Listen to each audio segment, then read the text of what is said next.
Hello and welcome to a Bergkamp Wonderland, an Arsenal podcast. I'm Gimli and tonight I'll be joined by... First up, he's always the first name on the list, and this week he's got a big old star by his name saying award winner. It's Danny the GFP. You right, fella? I am tickety-boo and rickety rude and slightly rambunctious. How does it feel to be able to say award winning producer? Well, I've always been special. We're not going to milk this. Have we not? No, we're not. We've only pretty much milked it for the last 2 weeks. Oh, yes, bless them. And, thank you very much everyone who voted for us over and over and over again. I think that's how we managed to... Last year we did come second, though. And that was without the power of Facebook. And I didn't recommend anybody to vote on email, Facebook, Twitter, set up fake emails. Yeah. So it was all perfectly legit, and thank you very much for putting in the time. It's wonderful. I think we have all those fake Chinese accounts to thank. Exactly. Oh, it's a way to get rid of the spam. It is. Right. Next up, he is the fearless leader of the Barbican Pirates. And let's be honest, he needs to be fearless. It's Kris Carpenter. Ah, dear.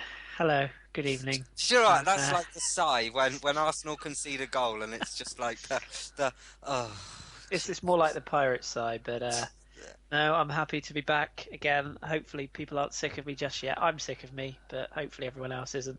And we'll find out in just a second how the Pirates got on this week. Indeed we will. I hold on to that one. But right on cue. So finally, just back from an evening with Bill Cosby with backstage passes, it's Jason Davis. Hello, Jason. All right, fella. How do? Not too bad. Are you sore? I don't know. I got the awards. I don't care. Speaking of which, he has got both of the awards. Three? There's three of them. Have you got the bottle yet? He's got the bottle of beer, hasn't he? I drink it on Saturday, okay? But now that he's been a gobshite again, he's not getting the awards now, is he? You just tell him. I don't want you should the awards. do? I just want the Magnum of Carlsberg. Just give me the Magnum of Carlsberg. We're even. You've got no hope of getting that. Post it to him and charge him the postage. The only way he's getting that is if I insert it in him after I've drunk it. Lowers the tone already. Now he's done some things on his night out with Bill Cosby, hasn't he? So you need to retweet if he posts it to him, or favourite if you want him to insert it into him. It's all right, I'll drive to him. He only lives next door. This is Wales. I tell you what, guys, okay? If I do insert it into him, I'll have to get gloved up, etc. But I will post the video on YouTube. I'll shit on your hand. You shit in your own hands, don't you? It's a dirty protest to you stockpiling the awards, you filthy shit. It's reached a whole new level already. I tell you what, boys, it was brilliant. In the acceptance speech, I turned around and said, I'd like to thank other people, but actually it was all me. Do you know what? It wouldn't surprise me if you actually did. I bet you they were all sat there thinking, what a prick. Oh no, they thought far worse than that. Oh, wonderful. They probably thought Danny was a prick then. Right, as always, we'll start with the scores. And to find out how many the Pirates lost by this week, over to Danny. I don't know, do I? Oh, yes, it was. Oh, we'll save that till after. I'll do the Arsenal ones first. The Wednesday, the 26th of November, Arsenal under-19s won. Borussia Dortmund 0. They couldn't win against us at home. They can't win in the Bundesliga, and they can't win against our under-19s. Someone's typed something already. Stop typing stuff. Stefan Mavidi scored in the 49th minute. Anderlecht to top of the league with 12 points. This is with one game to go. We're second on 9 points. Galatasaray are third with 6 points. Our final group game is away at Galatasaray, so all we need is a draw from that game, and we go through to the next group stage, next round. I don't know how it works. It's all fucking mystical to me. Friday the 21st of November, Chelsea under 18 3, Arsenal under 18 0. We're now 7th. That season's over and done with. The under 21s haven't played since the 31st of October. That seems forever and ever. And their next game is the 1st of December, which is so far away I can't even count. The ladies' season has finished. And over to Kris for Pirates information and breaking news. Breaking news? That's news to me. I'm just trying to make it sound better than it actually is. We probably know you lost. Well, no, I have kind of got some breaking news. It's not that interesting, but I'll try and make it interesting. Played a friendly last weekend because we had another another rain out. So we lost our pitch last week. So we played a friendly against the Southway. Again, we like playing them because they're nice lads and their pitch is private, so we can get away with it. We lost 3-2. Close game. In fact, it should have been 3-3. We had a corner that went straight over everyone into the net, but apparently the linesman, who was their linesman, adjudged the ball to have been out first. So make of that what you will. What a toilet. Fix. You pick the opposition and you still lose. No, we picked the opposition. They picked us. They offered us. Only because they knew it was an easy win. We beat them a few weeks ago. Let's not forget that. That was their over-70s team. Did you see the pictures? It was the over-70s Southwest. How's your young man getting on, the young 18-year-old who scores 100 goals a game? He's doing very well. He got another goal in this game. Nick Errington scored a header. He drinks him an apple every day. Shut up, Welsh boy. Callum got the second, and he's actually been called up to. He had a trial with the Southwest team last week, Elbert and Villa, which is a team I coach, the under-8s. Don't fuck him then. Are they going to steal him off you? No, because we're allowed to have a Southwest player in our team. We're allowed up to 4, so he'll play Saturdays for Elberton and he'll play Sundays for us.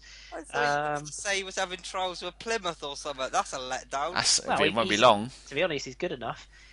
We've got a game this Sunday. The weather's been favourable down here. Just been cold, so we're at home to Smeaton Holmes on Sunday. Splitters.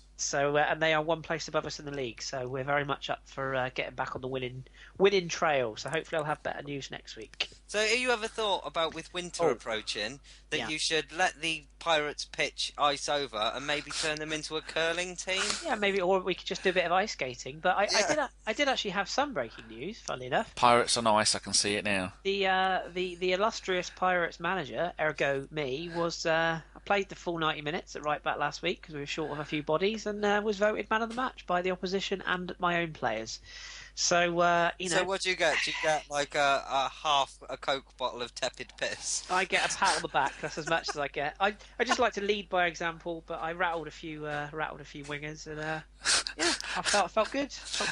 Were you running down the wing going, grrr? Still got it, mate. I tell you, I still got it. I took two challenges from behind, standard. Easy. Yeah. Even made 4 headers, and anyone that knows me will tell you I do not head a football. So there you go. Not without it. Much like Theo Walcott, not known for your heading. No, my hair's far too pretty to be heading footballs. Bless. I like your man. But he is known for taking blokes from behind.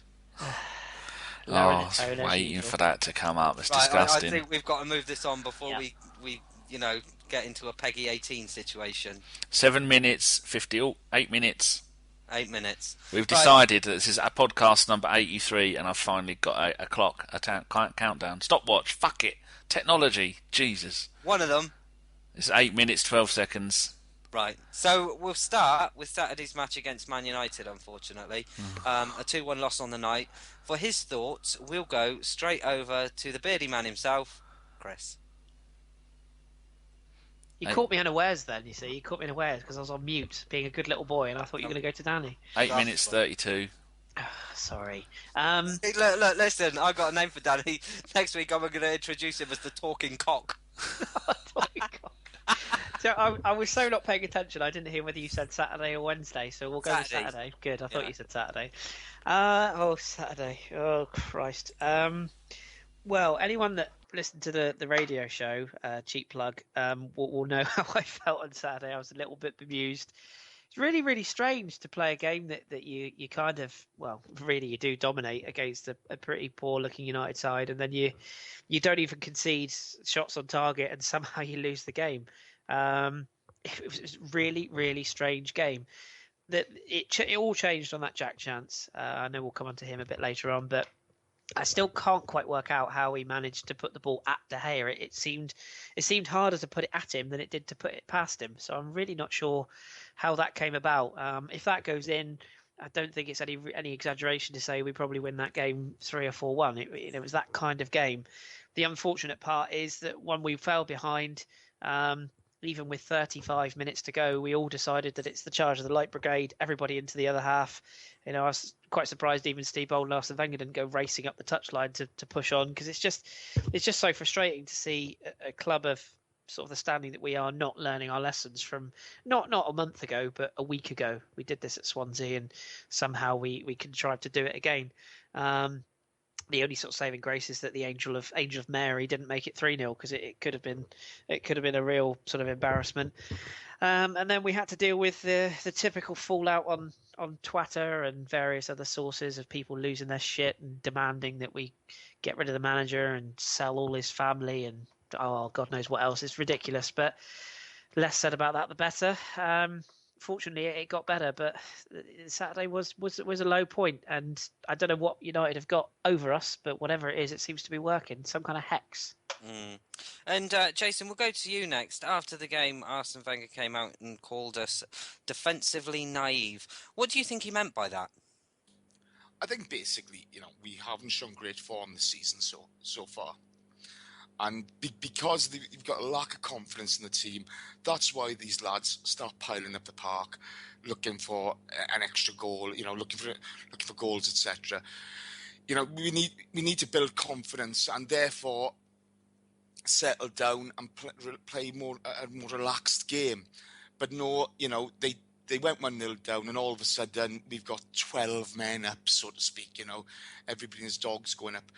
And it's just that thing of people taking responsibility on the pitch, calming the situation down, and, building good phases of play. I think that's what he's trying to hint at. But again, we had all the pressure, we had all the game. They got a lucky goal. You can't blame individuals. It's a team game. And yes, Jack should have scored. I think Szczesny should have done better at the cross, which led to the first goal. Why is Gibbs sticking his leg out? But people make mistakes. It happens. And, it's coming through nervousness, through a lack of confidence, because we haven't put any good team performances in this season. And, we just got bloody unlucky. And Danny, for the second goal, we got caught with 9 men in front of the ball. I mean, Mertesacker for that game was playing more of a right midfielder than he was a defender. Do you think that we're tactically inept? Yeah, got no idea what they're doing most of the time. I thought Wilshere, just because he's wearing the number 10 shirt, does not mean you're Maradona, does not mean you have to be the furthest forward player the entire time, think you can control the situation, whether you're passing, whether you're holding, whether you're defending. He seems to think he can do it all, and he can only do 2 of those things. He couldn't score in a brothel, even if he tried. I thought that when he was running at goal, as usual, he took too, like when he has the ball and he gets tackled all the time, it's because he takes too many touches, and he ran up to the goal, touch, shoot. So there you go, 2 touches too many. He should have a shot as soon as he got anywhere near it. He's got the skill to do the passing, so why hasn't he got the skill to place the ball? And I thought Mertesacker, like you were saying, was all over the place. I thought he's either going to have a really, really good game because he's running back and he's running all over the place and he's defending. At one point, he was all the way up front. And I thought, what if something happens? He couldn't beat his own shadow if the sun changed direction. He couldn't beat his own shadow down the length of the bloody pitch, let alone any other player, unless they only had one bloody leg. And then I think he did get caught out at one point, and poor old Monreal, breathing through his arse, running back trying to catch, was it Rooney he was trying to catch? Who went that boy downhill with the wind behind him, with all that blubber hanging around him, with his new wind flapping in the air, he had no chance of catching him. So you just got to think, why bother doing that? Why not just stick to that? I'd much rather than played and gone 0-0, because that team, they were no way ever were they ever going to beat us, because they had when you're playing Luke Shaw, who's about 30 stone overweight, so Luke Shaw has to come on, and you're playing Luke Young at left back, and you're playing Valencia at right back. When you're playing wingers in the full back positions, and you had that Blackett and McNair between them, they've played about 5 minutes in their entire careers worth of football. They're nothing. Neither of them are anything special. Smalling is the only decent player they had playing at the back, apart from the goalkeeper. And we even made him look good. Oh, we keep being linked to him. I'd rather have Ebola than have him. He's rubbish. He should still be playing in bloody Fulham or playing in the Championship with Fulham. I don't want him. Don't bloody buy him. But it's so annoying that team. I can't remember the last time I said this before, and someone went, last season. Well, I can't remember in a recent length of time where we should have easily beaten Man United. We should have beaten them last season, and they were dog shit the other night, but it just shows what the difference when you can see that your team that you're playing against have no formation. I thought Wilshere was an absolute liability the entire bloody game, and as usual he holds the ball too long, misses the goal, holds the ball too long, gets kicked and falls over and rolls around like he's just been sniped. Oh, just ridiculous. And you say about Jack Wilshere, I understand, Jason, you've got something from Dom about the injury. I mean, it's come out today, it's pretty hot off the press, that he's going to be out for the next 3 months. So, Good. what's Dom's take on his injury? Yeah, right. So Dom's let us know his taken injury, and it's as follows. People are concerned about Wilshere's injury because he has a history with ankle issues and took so long to get over the initial ankle problem he had. This injury is pretty different to what he suffered when he was 19. The first problem he had was a stress fracture, very hard to recover from, and sometimes it ends athletes' careers because the trouble is healing. He seems over that initial injury. This is on the other ankle and is ligament damage. The damage has been sufficient enough to require surgery to repair the ligaments. The injury is very much the same as what Debussy has. After surgery, it has to repair and will be in a protective boot for 6 weeks or thereabouts. Then he will start the rehab process of getting strength back into that area and have to regain fitness, etc. And that should go for another 6 to 8 weeks. So it's a pretty lengthy injury. I mean, you know, he's just unlucky on that tackle, isn't he? You know, it's a nasty tackle. It's no card. I mean, the one thing I'll take an issue with some of the stuff Danny said there. You know, United didn't come to play. United came to defend. You know, they didn't have any shots on goal until Rooney scored. Right? No. You know, they offered nothing. They were 1-0 up without having a shot on goal. Yeah, exactly. You know, it's ludicrous. Okay, you know, we played some good stuff. The problem we had, we couldn't finish. You know, we couldn't hit a cow's arse with a barn door with a cow's arse or whatever it is. It was so frustrating. That sounds like a sport. Couldn't hit a cow's arse with a banjo. Is that it? Yeah. Oh, what a stupid fucking saying. If he played in the same position for Arsenal as he does for England, he'd be fucking brilliant. He's been England's best player for the last 4 games, so why doesn't he play like that for Arsenal, for fuck's sake? It was one of those, wasn't it? It was just one of those days. We've been having a load of them recently. But again, it comes down to a lack of confidence. We just haven't built the performances which build confidence, which breed confidence, and then you go on a run. You know, it's pretty simple. These guys, they're worried every time they go on the pitch at the moment. And, you know, you can blame managers, you can blame players, you can say what the hell you want. The fact of the matter is, they've got to work hard in training, they've got to play to a disciplined structure, and they've got to start to put in the performances. And then it'll come. You know, we weren't awful. We were just awful in front of goal.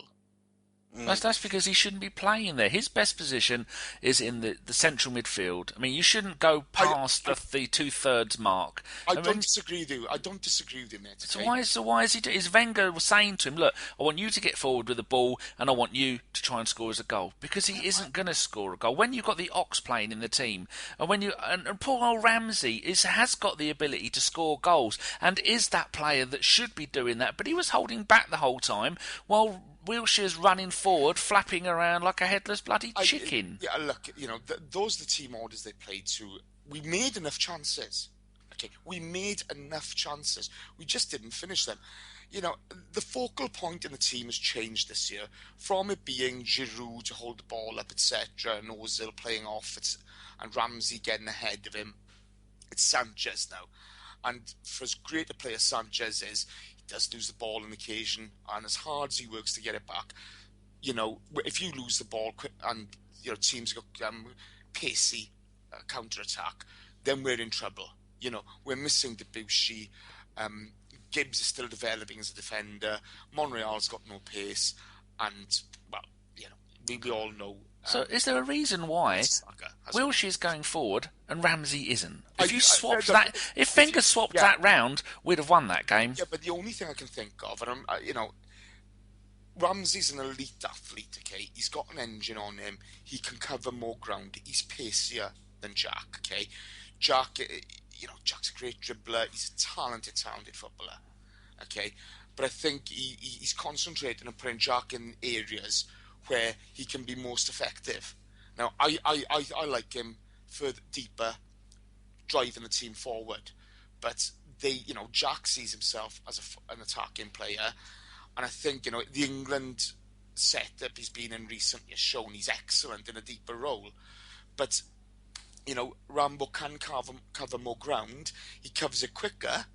The guy's an elite athlete, and I think that's why they've played him deeper, and that's why when he gets caught up top, and you've got opposition teams with real gas in the team, then we just get shown up all. But it's killing Ramsey's game, bless him. He's had a shocking season. Ramsey's game will come back. He needs to simplify his game in the same way Jack does. And all the people on Twitter giving Ramsey shit, go fuck yourself. Yeah, look, ignore that crap, innit? That's just morons. That's just the Wilshire fanboys, etc., wanting to push other players ahead of certain other players and what have you. You've seen some vile stuff recently. But vile. People don't learn, do they? No, they don't. But look, the bottom line is, okay, we've got a squad of players. You support the team. You support all the team. I'm not a big fan of Chesney. But you're not going to hear me booing him on the day you're calling him names, etc. It's just the way it is. You just got to accept. We need a squad for the season. We need these guys to gain confidence, to start playing better, because they haven't been on the top of the game. And it's one of those. But we've just got to work through it. But do you think, Kris, that Jack Wilshere being out might allow Ramsey to play more of his natural game? I think it probably will, yeah. The one good thing you could say, if there is any good thing about Jack's injury, probably less so with Arteta's, but with Jack's injury is at least we've got cover in that position. The only thing I would say, though, is that although it could technically free up Ramsey's position, I'm not so sure we're going to do that. I think we're more likely to see Santi Cazorla take up Jack's position. He was played there the other night, did very well. In fact, it's probably the best we've seen of him since Besiktas, which was all that time ago. So I think it's probably likely that Santi will take that position. But from Ramsey's point of view, he needs that freedom, like Danny says. I think he needs to have the position that he's able to go forward. My only concern with his game currently is, I think you said it, Jace, he does look a little bit like he's forcing it, which was kind of what got him into trouble the last time that he went through this down spell of form, where everything he was trying to do was just that little bit too forced, that little bit too intricate. He just needs to relax and just get his form back gradually and naturally. I don't mind him playing it at the base or sort of a deeper role, but he has to have somebody alongside him that understands he's still going to bomb on, which then leaves you with the same problem all over again. It's kind of a vicious circle. It's kind of one of the reasons why I wasn't particularly against the idea of playing Flamini and Arteta together, although it's sort of popular talk that it doesn't really work. It does at least mean that there's always one back at all times. With Aaron, he does tend to just go off on his little adventures, which you don't want to curtail that side of his game. But if you're going to let him have that, you've got to play him in that position that allows him to play that way. There's no point playing him as a quote-unquote holding midfielder and then say to him, right, go and play a natural game. So, answering the question, yes, he could play there. Will he, though? Not 100% sure myself.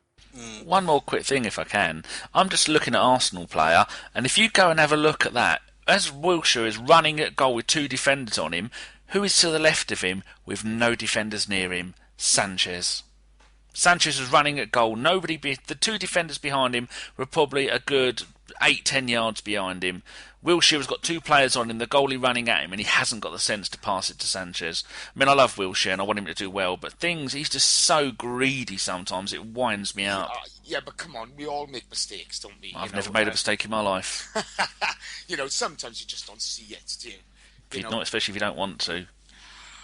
No, but I mean, we should talk about Jack because he played a fairly influential part in this game until he was sent off, till he was taken off with an injury. But I just wanted to get what you felt about the incident that he had with Fellaini. Oh dear! Where he tried to, headbutt his chin. Many people have been talking about Jack as a possible leader for this team coming up in the up and coming years. I mean, that kind of shit there doesn't suggest that he's a leader. I mean, nobody can fault passion. Nobody has a problem with passion. I mean, I like passion and I like seeing passionate players. However, things like that lose games. Danny?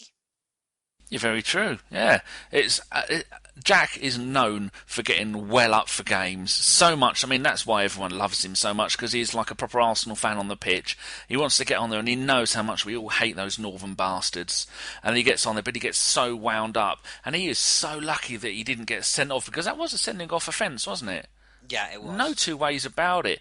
And it's times like this, you'd think someone, the quality of that player who's had such a great run with England, who's been so good for us over the recent years, maybe games like this he shouldn't be playing in. Because, if we're playing Spurs or Man United, he's going to be so up for it that he's going to not be able to control himself.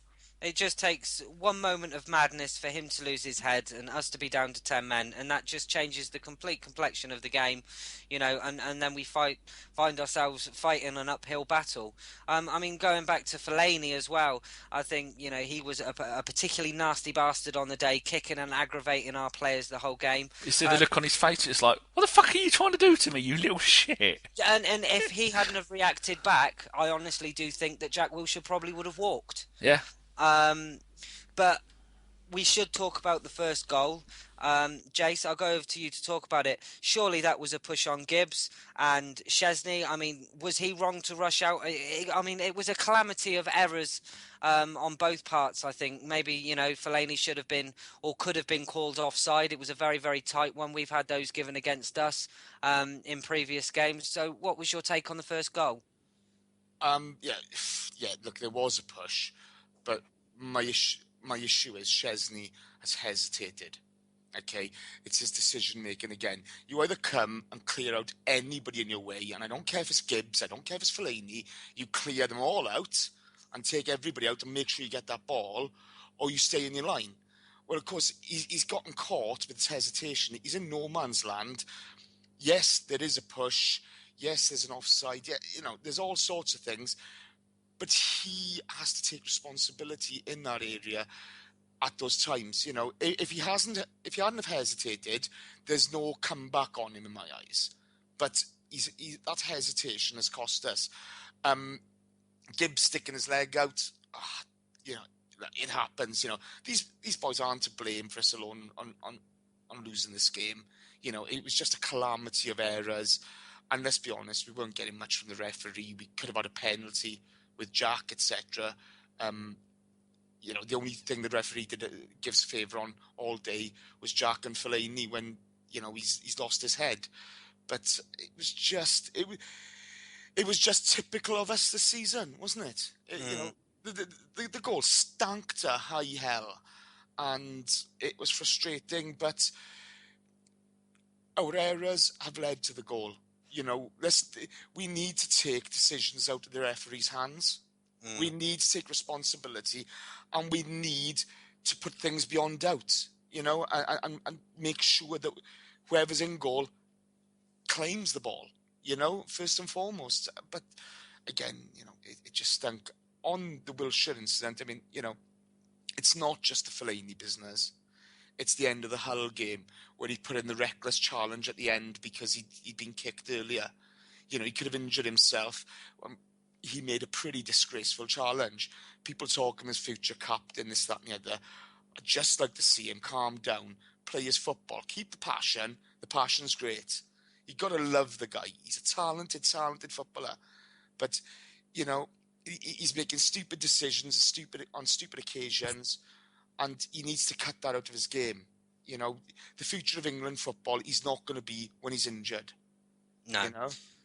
Well, I mean, we should also talk about the players that, I feel had good games. I mean, one of the players we've been quick to criticise on this show, or two of the players, have been Monreal and Arteta. And I actually think they had quite solid games against Man United, and Monreal particularly last night against Dortmund, which we'll come to in a bit. But I do think that they actually, played above their level or the level that we're used to seeing from them. Kris, do you agree with that? Yeah, I do. I mean, I'm one of the first people that have always said that I like Arteta. I think he's that you only have to see when he goes off in games. That's when you sort of see the difference he makes. I think he's one of those players that you don't really appreciate when he's on the pitch and seeing what he does. You just don't always sort of notice it as such. But he does keep the play moving. Some people say, "Oh, it's just side to side. It's side to side." Well, what does Matic do? You know, it's not. It doesn't always have to be flash just to keep the tempo going. I think he's also a lot more of a leader than people give him credit for as well. If you talk to anyone inside the club or anyone that's sort of associated with the club, they'll always say how well he comes across, how well he how he sort of leads on and off the pitch with the other players. They look up to him, they respect him, and I think that does make a massive difference on the pitch, particularly with the tempo. And the same with Monreal. I mean, this is a guy that, let's not forget, until the start of this season had never played this position. And I think I mentioned this before, but when you're a fullback, when you're asked to play inside, it sounds like it should be easy, and people say, "Oh well, it's just a move to the left," or this is not the time warp. It's actually quite difficult to readjust your whole position and not think about sort of going forwards as such. You have to think about your positional awareness. You have to drop it up and down, on and off. So I think it's compliment to him that he's played that position. The one flip side to that is that neither of those players really should be playing week in, week out in the positions they're currently taking up. Arteta, I give credit to Dom on this one as well. Dom did say pre-season, when we were just having a natter, that he said he had, quote, old man injuries. And that is coming to pass. He should always have been a squad player at the start of the season. We should have been using him maybe in the big games. We certainly shouldn't be relying on it week in, week out. And if this injury is a calf injury, or if it's going to keep him out for quite a long time, that suggests to me that that's an injury that could have been prevented if he wasn't playing so much football. And I think he's going to keep breaking down now. I don't think we're going to see much more of him at top level as far as regular week in, week out. But credit to both players, and as I say, it's not their fault that we haven't signed sort of cover for those positions. No, of course not. And Danny, we'll go over to you next. One of the popular features of this show in recent times has been Ozil Watch. But as you all know, because he's injured, we've changed it to Alexis Watch. So you can just tell us he was absolutely brilliant again if you want. However you want to word it is entirely up to you. Well, it was his fault. Or not his fault, but his when we were attacking the second goal, he kicked the ball into a Man United defender. He then gave it to Fellaini. Fellaini sent it down the pitch to Rooney, and Rooney scored. First goal, I'm not blaming Arsene. I'm not blaming the team really for the first and second goals. Just it was a collective bit of bad luck, like Jason was saying. 32 minutes, 53 seconds. In case anyone's wondering, I love this new app. Yeah, but Sanchez, I'm just looking at his stats here. 71. It was quite a bad game for him because he only got a rating of 7.7. Which is man of the match was Smalling with 8.2. Sell him. But I thought if it wasn't for the fact that De Gea was so bloody good, everything we touched he managed to save. No, the thing is though, Danny, you say that, I tweeted at the time, everybody's saying how good he was. We shot every single thing went straight at him. If you'd have put you in goal, as I could take 10 shots, if everyone would have hit you on the fucking head, none of them would have gone in, would they? And there is rumours that we will be doing now. There's 11.5 ABW members. We might be starting our own team, and Kris will be manager, and I'll be in goal. There we are. I really feel just the half. Well, Canadian Jeff, because he's part of the group, but because he can't commit to the podcast, and he just runs the vlogs, doesn't he? So, do we have like what? He's a 0.5. Arm and a leg, or 2 arms, or 2 legs, or no head? Or... Well, as long as we have to have his head, because he's a genius and he's a good-looking chap. But the half means that he doesn't get told off like everybody else does. Like I told everyone off for not making today's pod, but then he runs the blogs, so he's in our WhatsApp group, and I'm very proud we are to have him too. Yes. Yeah. Anyway, so 82 touches, 3 fouls, 4 total shots, 1-2 dribbles, 3 tackles, average rating of 7.7. For him, it was a terrible, terrible game. But I'm just looking at the whole team stats. We had 23 shots, 9 on target, 8 off target, and like we were saying that De Gea was always in stopping them, he blocked 6 shots, or him and the rest of the team blocked 6 shots. We had a pass success rate of 84% and 61% possession. Whoever thought we would get 61% possession against Manc bloody United? And still lose 2-1. It's just I sounded a bit down on Wilshere. If Wilshere stays back and does the holding role, I'll be happy with him. Not much we could really done about all of it. We're just in a bit of a downer at the moment. I don't even blame Szczesny. I mean, he was a little bit silly coming out like that and not staying on his own. But he likes to punch, though, doesn't he? He's a puncher. And I feel we should talk about one of the positives of the evening, which is Ollie Giroud coming back and hitting an absolute screamer. Jason, would you like to talk us through the goals for those who didn't see it? I can't imagine there'd be many listening to this but didn't see it. But what a knock! Fair play to Ollie. Okay, I'm not his biggest fan. I think he can work harder, etc., etc. But bloody hell, he just hit the leather off it, didn't he? Yeah. It just came across. He's at the left-hand side of the box. It's come over. He's taken on the volley. The guy got his hand to it, couldn't stop it. It was an absolute rocket. He must do wonders for his confidence after coming back from injury quickly, etc. Just fabulous. More of the same, please, Ollie. Well done. Exactly.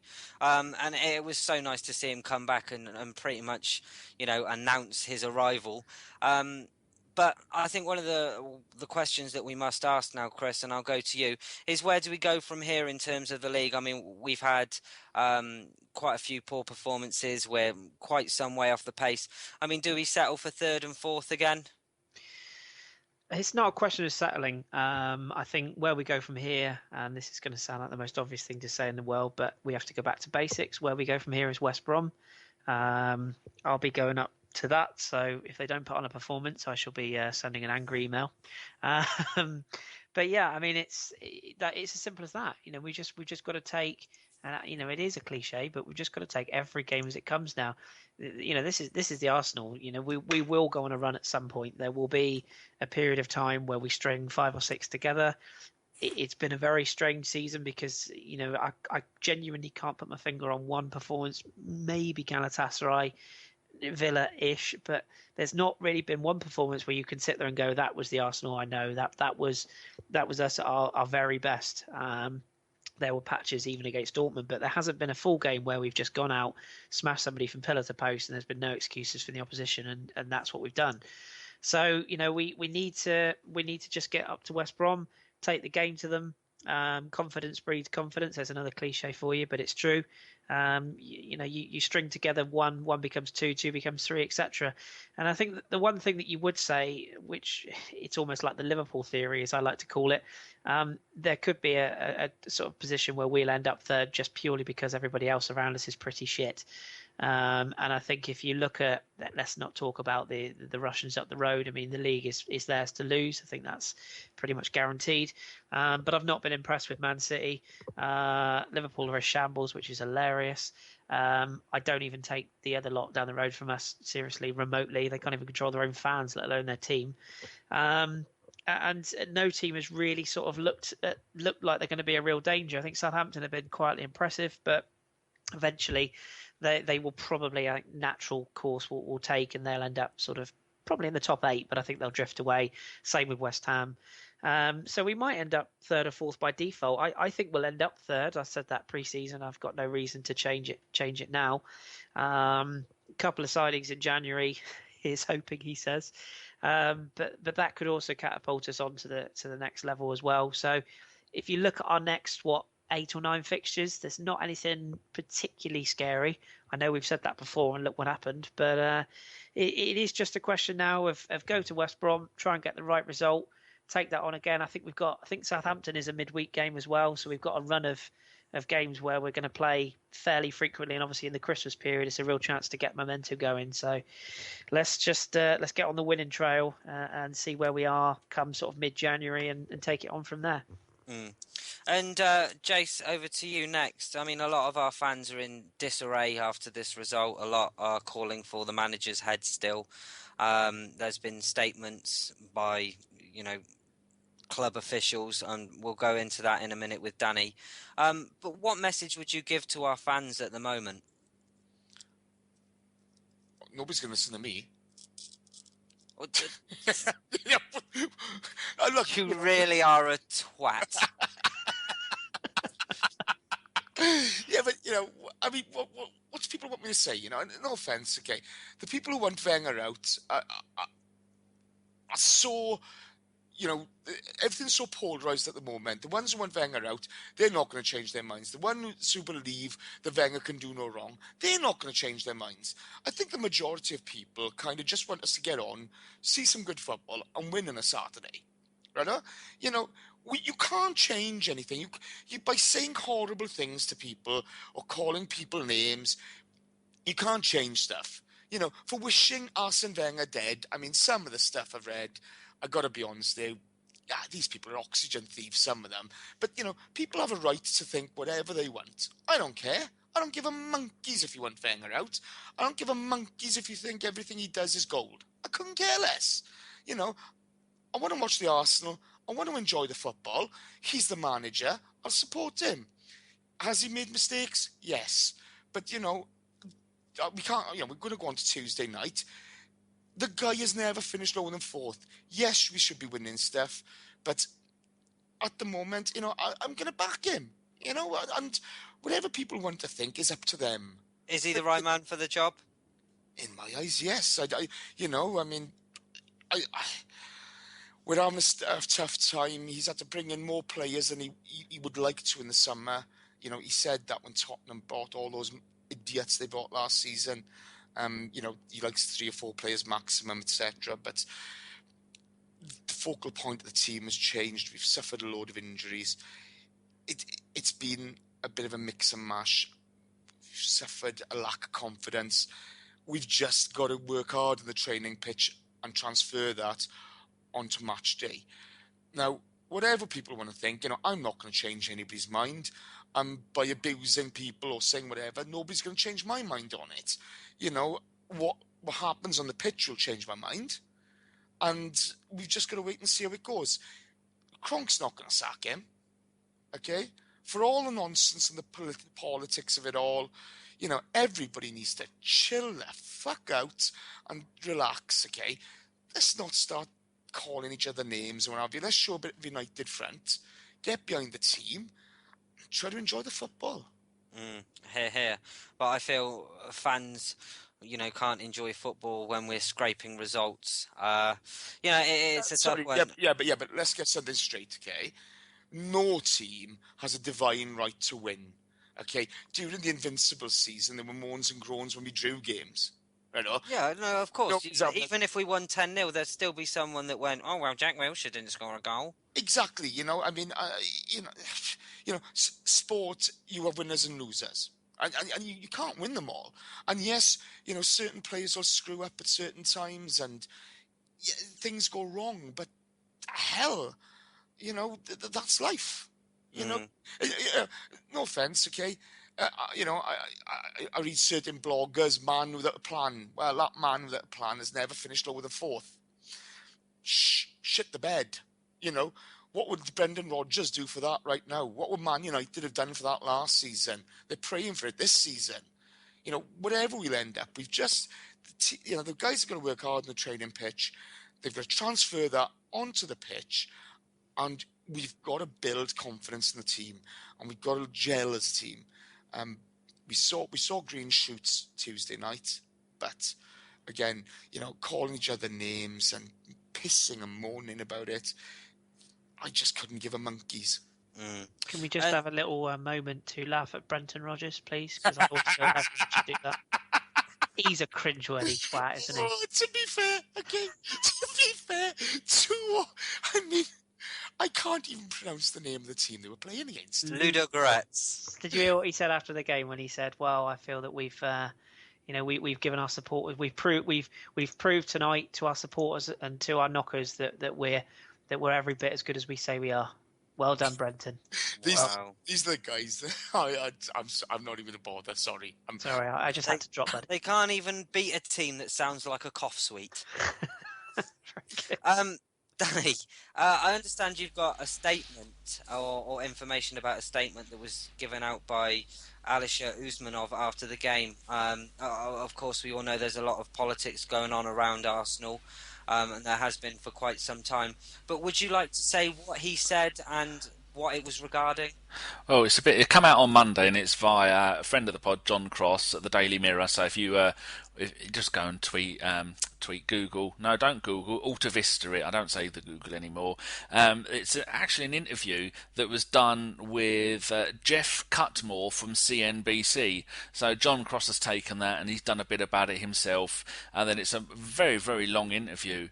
So I'm not even sure where to start. It's this Jeff says to him, the fans are disappointed. Some of them say, for some of them, it's time for Arsene Wenger to leave. Does he still have your backing? Which I think is probably the most important question. Usmanov says, first of all, I decide nothing in this matter. This is a strange position when the second biggest investor, who has more than 30%, decides nothing, and it is frustrating. Although I have great respect for the president of the club, as to Arsene Wenger, he is one of the greatest coaches not just of European but world football. But we have I think he's typing this verbatim, so his English, my English sounds like I can't speak it, but I'm reading it as it says it. But we have Russia proverb which goes, even an old lady can have a roof falling on her. I can translate it. Even in Russia, we have proverb. Even old lady have roof, it fall on her. Bloody Bergkamp. Everybody makes mistakes. He can make mistakes, and I know as you age, then it is more difficult, more challenging to accept one's mistakes. Maybe it's a problem today. He is a great man, a great coach. He had great victories, and he has to have an opportunity to secure the place, which he has his team ought. I keep thinking this as my brain is reading it, it's doing it in a meerkat voice. That's why I keep laughing. You must have place in team. Which he and his team ought to have.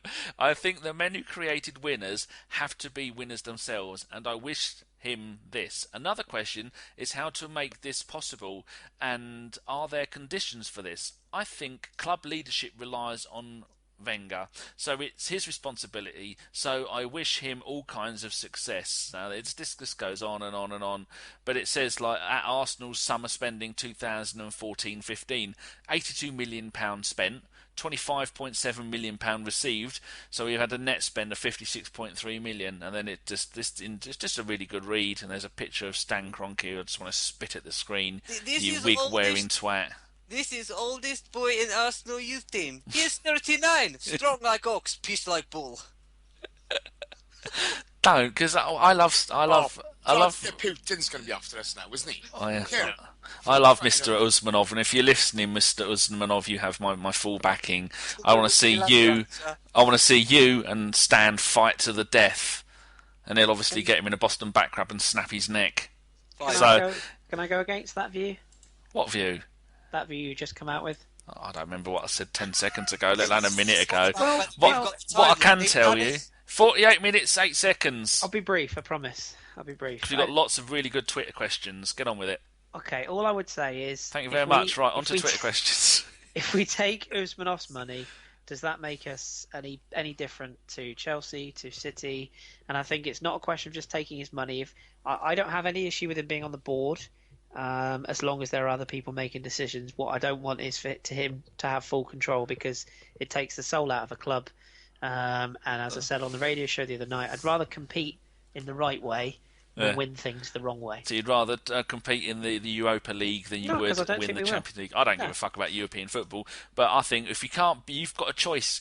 If you can't beat them, you got to join them at their own game. Bullshit. Atletico Madrid proved that you don't have to join them. That's a 3-team league. It doesn't matter. No, they won they were in the Champions League final, and they won a league against two sides that they should have no right to compete against. It's easy to get to a Champions League final, and I was there.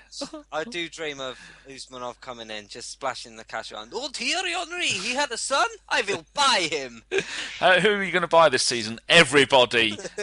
No, but wouldn't we, as a general fans, be more happy if we had all the money and we bought all the players? No. And then he's the second richest human in the known universe, or something like that. It's not about buying everybody. It's about buying the right people. I used to agree with you, but I'm so sick of shitty players and shitty this and all those fuckers. Wenger spends all this time going out and picking quality players, and like he spends a week looking at them and checking out their DNA and going through their bins to make sure they're right. And he goes, yes, this player is worth exactly 14.2 million, and Chelsea and Man City goes 100 million. You go, oh, for fuck's sake! You can't even spell the player's name, and you're making that we'll have him, and then we send him out on loan with the other 500 players we've got. Right, I reckon play him at their own game. Fuck them. You're right on that, but that doesn't having all the money in the world doesn't mean you're just being instantly successful. You can just go out and buy players willy nilly. It doesn't mean they're going to be good. You've got to have the right coach. Yeah, and bear with me a second, okay? Because Ancelotti in. Danny, if we went out and bought every player on the planet, you'd still find something to fucking exactly. Too many players. I'm not being funny. Sometimes you just can't win, okay? I want us to be the first Premier League team to need to have 3 digits on the back of the shirts. Do we have that many players? We don't. It's not about, as I say, it's not about the money you've got, and because let's be honest, we've got money. If we really want to compete with Man City or Chelsea, it's going to be difficult. But if we get in there early enough and we get the business done early enough, as I think Jeff has alluded to previously, I think the manager is well capable of doing that. The simple fact is, Arsene has not ever been used to spending money. He still clearly isn't really used to it. But at the same time, we bought Alexis Sanchez in the summer. You know, as a huge amount of money it cost to bring him in. We bought Ozil last summer, and how's that helped the club? It fucking hasn't. Whoa. You whoa yourself. We won an FA Cup last year, okay? How much did Ozil have to do with that? No Nothing. Offense. You are full of shit. No, that's it. He turned the game at Everton for a start. I can't remember that far back, can I? I can barely remember what he fucking looks like. He turned the game at Everton when we were what 1-1. He scored on the day. I think he changed that game completely. So there's no way you can say I know that. Mertesacker turns quicker than milk. Oh well, yeah. Honestly. Or at least the milk in Claude's fridge. Doesn't keep it in a fridge, you twat. Oh, sorry, my bad. Where does it go? What do you do with your milk, Chris? I was a bit stoned the other day, and I put the kettle in the fridge. But anyway, right. First time won't be the last. We will put a lid on this one, and we'll move on because we are quickly running out of time. We've got a lot of questions, really good questions. So 52 minutes, 5 seconds. Exactly. We'll thank you, Talking Cock. We'll talk about last night's 2-0 home win against Dortmund. Jace, we looked like a different team, didn't we? Yeah, we really did. We played as a unit. We not as separate units within the team. We played as a unit. Defensively, we were very sharp. You know, they hardly had that many chances on goal. They did have a couple, but I thought Monreal was superb. I thought Mertesacker was good. I thought first half Gibbs was magnificent. I thought he was great first half. Second half it was slightly different for him, but he still played really well. Chambers, excellent. Ramsey and Arteta, very solid. Just kept things going, kept things moving. Santi had a cracking game as well. He did. The Ox was, I thought, was wonderful. To be honest, right throughout the team, right throughout every player who came on, I thought Santi had his best game since Besiktas. But every player who took part did the job they were asked to do. Defensively, were excellent, and Yaya Sanogo, my God, I couldn't believe it. It was just fantastic. Great link-up play. Was it Santi or Sanchez that played him back in? Excellent. And one-on-one with the keeper, he made no mistake. Sanchez for the second, wow. It was Pires-esque. Martinez in goal, got down great from Mkhitaryan or whatever his name is. Everybody did a job. We played as a team. It looks like, you know, they've been putting the work in on the training pitch, and it's transferred onto a match day. I thought we played some lovely, lovely stuff. I thought we really defended well as an unit. There's 2 banks of 4, you could see them. Yes, they played in between us on a couple of occasions, but a clean sheet, a good win. And for all those people who said, oh, they're through, they didn't care, bollocks. Klopp was going mental at the end of the game. At the end of the first game against Dortmund over there, I saw his people saying, oh, I love Klopp. Look at him hugging the players. He wasn't fucking hugging them last night, was he? He was having a right pop at them. Of course he wanted to win that last night. He's under pressure in the Bundesliga. He wanted that game last night. He needs to kick on and get that team playing in the league. But we did well. And, let's not take anything away from those boys. I've heard it all on Twitter today and last night. Oh, they weren't interested. Bullshit. We beat a good team last night and we did really, really well. And those boys should be proud of themselves. Well, I think both managers needed a good result to kick it in, didn't they, Kris? I think he's on mute. Sorry. Hey, yes. My name's Kris. Yes, I think you're right. Fuck off and die. Yes, I was on mute. I do And apologise. he told me I was talking shit earlier. He's been horrible to us, Kris. I'm not having it. Yeah, I know. I've had enough. I'll just edit him out for the entire pod and have a squeaky duck noise. He does. Danny, he's on the roids again. Oh, Jesus. I'm laying the smack down on his candy. Sorry, lads. I'm doing a carpenter. Oh, fuck off. Anyway, see, now you've just completely thrown me off the question. Mr. Gimli, would you like to repeat the question, please? Okay, I'll just give you a different question. Okay. What was different from Saturday, and what do you think he said to the players to enhance a different mentality of play and a different, a better result?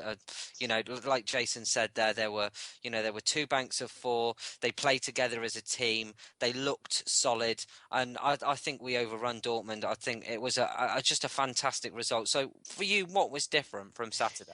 That's a very good question. One of the first things that was, it sounds again an obvious thing to say, but one of the biggest differences yesterday was we had a lead.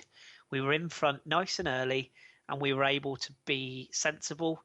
If you look at the games that we've gone chasing, Swansea was probably the exception to the rule, but we only really went sort of actively, or we essentially lost the game when we were chasing once they got back in. I think if you look at the Swansea game is a good comparison, really. Last night we got the goal very early. It would have been very easy for us to have just continued to bomb on and shoot up the pitch. But even with a goal in the first minute, you could sort of see the players' mentality. I think there was a cut to Mertesacker briefly in the camera where he immediately pointed to the head and said, right, okay, we've got this early goal. It's brilliant, but let's just be very careful. The 2 banks of 4 definitely helped. There was almost an element of the manager sort of saying to the players last night to go back to basics. As you say, getting behind the ball. That was a Kid and Play album. Yes, indeed. Thanks for that, Danny. It really did have the hallmarks of a proper Arsenal performance. I agree with what Jay said. I think, Dortmund are having a terrible time in the Bundesliga, and granted, okay, yeah, it's a different competition, etc., but make no bones about it. They came to North London last night to try and win that game. And they picked a very strong squad. If they didn't want to win that game, they could easily have rested players. They wanted to win that game. We had them on the back foot. We had other chances. But as I say, particularly once we got the second goal, and it was quite soon after half-time, wasn't it? Or fairly soon after half-time. So it was nice that the players were still switched on. Too many times we've come out after the break and sort of been a bit slack for 20 minutes. Didn't really feel that they created a huge amount. And I thought Martinez deserved a bit of a nod and a wink as well. I thought he was very composed, given the fact that it was only his second start in the Champions League. So, he made a good save at the end, but he looked quite commanding in possession when he received the ball back to feet. He looked pretty good at taking sort of fairly routine stops or routine sort of catches. But I thought he looked good. And there just seemed to be almost a determination from the whole team last night that we get a result here tonight and we build on it. And hopefully that message is in the dressing room ahead of Saturday. We've done the hard bit. We've beaten a very decent side. We can now arguably send the kids to Galatasaray. I feel sorry for them, by the way, and not have to worry about it. Or we can go and try and win. But I can't see Anderlecht beating Dortmund, so I think we will finish second. And as I've always said, as far as finishing second in the group, you've got to beat these big teams at some point. So I'm not really fussed about where we finish in the group. It was just really good to see the team on full cylinders. The only downside, of course, is yet another two are in the treatment room now. So, but well done, Yaya, and on we go. Yes, definitely so. And Danny, I feel we'll have a more positive Alexis watch from you this time. Probably. Lovely. Can we hear it then? I'm just disappointed. I hate it when we win now because I love Twitter when we lose. It's more entertaining than the game. You're a twat. He so much wanted us to lose last night. I'm sure. What did I did actually, didn't I? I put us down to beat Man United 5-3 in the predictions league, and in this I think I put us down to losing 4-2 or something. Actually, didn't Andrew put Yaya down as a first goal scorer? Yeah, I swear he was. 2-0 as well. Oh, did he? Yeah. Fucking Actually, bastards! On the Facebook page, yes, I can't remember who it was. Let me find out. Yeah, somebody got the scoreline and first to score, bang on the money. Fuckers. Somebody won it. Somebody put a betting slip up, didn't they? It was 80-1 for 2-0 on Sonogo first scorer. It's brilliant. Boom. It was brilliant. Fuckers, right? So it's Dan Ricketts. Sorry, who? Go on. Dan Ricketts. 2-0 Arsenal, Sonogo to score the first. Can I? And he put after it as if it would happen, and it bloody did. How much did he put on it? No, nothing in the Facebook page. Oh, Chris, did you say someone actually did put a bet on? Yeah, there was. I don't know who. Well, there's two people. I know that. I was listening to Football Weekly today, and I know that. What's his face? Don't ruin it. I've not heard it yet. Okay, well, the chap who used to pod with Adrian Clark, his name escapes me. Sorry, but I know he put a little bet on. But there was a betting slip going around. Boutros Ghani? Probably, or his sister. But yeah, somebody put a picture up of a handwritten betting slip, and it was 80-1. Ian McIntosh, that's the person I'm thinking of. But yeah, there was a thing going around Twitter. I'm reason to believe it was real, but yeah, 80-1 was. Just think, you'd have had £1 million on that. You'd have won 80 million quid. Yeah, you'd have also lost your house, your life, and everything if it hadn't come in. So. Well, some of us can afford that. 80-1 for a reason, Danny. Yes, very true. So well done to the people who called that. Yes. Okay, right. Alexis Sanchez, what? 59%. That's it. 59% pass accuracy. Again, not very good. Aerial duels 100%. I reckon he may have only had one then. 68 touches, all of them quality. 2 fouls. 3 total shots, 7 dribbles, 1 tackle, rating of 8.8. And on the entire pitch, surprisingly, he got man of the match. Our second best player was Santi Cazorla, not Cazorla, you twats, with 8.2. That's it, Cazorla. That wasn't anyone in particular. Santi Cazorla. But when you look at the... Hipsters. I'm going to go back to team stats. Like Jason was saying, bullshit to anybody who thought that they didn't come here to win. They had 55% possession, which means all of you out there were taking your shoes and socks off, don't bother. We had 45. So they did us on possession. They had an 84% pass success rate compared to our 76. Both had 9 shots on goal. They had 4 on target. We had 3 on target. So there you go. Like Jason was saying, they fucking come to win that game. That was important because they need to win games like this to get the morale in the Bundesliga, because at the moment they're 16th. In Germany, the bottom 2 go down, which is 17th and 18th, and 16th place play against the team that finished 3rd in Bundesliga 2. Yeah, and they have a playoff, which we used to do in the very first season of the Premier League, where there was a playoff involving, I think, Charlton of the Athletic, which I think is a brilliant way to do football. But there again, it means that one less team comes up. So, yeah, I was really happy with the game. Really good to see Santi got both the assists, which is really, really good for him, because I think there's been a lot of pressure on him to score more goals. The Ox played his 100th game, which is hard considering he's only 14 years old. Couldn't believe that at 14 he's made 100 games for us. Smells like Ox, tastes like bull. I thought Ramsey was good. I think he got forward a few times and did quite a bit of good stuff. It's good seeing Arteta get stuck in, but he was close to a second yellow a few times, which was a bit worrying, wasn't it? He I think was, but to be fair, he played really well, doesn't he? I think Podolski was absolutely fucking furious because he had to put down his crossword to come on. He weren't happy about that. Yeah, so Pissed off because he was nearly Yeah. completed his Sudoku. that's it. He was tucking into some sausage and cabbage or whatever it is they eat over there. I don't know. I'm making it up as I go along. He was in the trap next to Matt Lucas, who was having his second large poo of the evening at the Emirates. Joking aside, though, joking aside, I mean, he might become really valuable. Do you remember last season when we played over the Christmas period, and I think we played, was it West Ham when he got one? When he played quite a pivotal role in the Christmas period with Danny Welbeck's hamstrings being made of Michael Owen juice, possibly. We're probably going to have to rely on a combination of Giroud and a half fit Giroud. Let's not forget it's going to take him a little while to get up to speed. So Podolski might actually play quite an important role in the coming weeks if Welbeck is out for any long period of time. So if memory serves me right, I'm doing this from memory. 26th of December 2013. Podolski scored with an assist by Giroud. I can't remember just off the top of my head. I know he got one at West Ham. I think it was a 3-1 winner, vaguely, but he was playing really well at that point, and was almost sort of a guaranteed starter. And I wouldn't be surprised to see him start at the weekend because all have started quite a lot of games consecutively. And with That's Jack some of the out now. questions we've got from the wonderful people on Twitter. Sorry. No, you're not stepping on any toes because you didn't know, but we have got some interesting questions and some twatty questions. Kelly, hello Kelly, you cheeky monkey. I'd put on Twitter that we met up.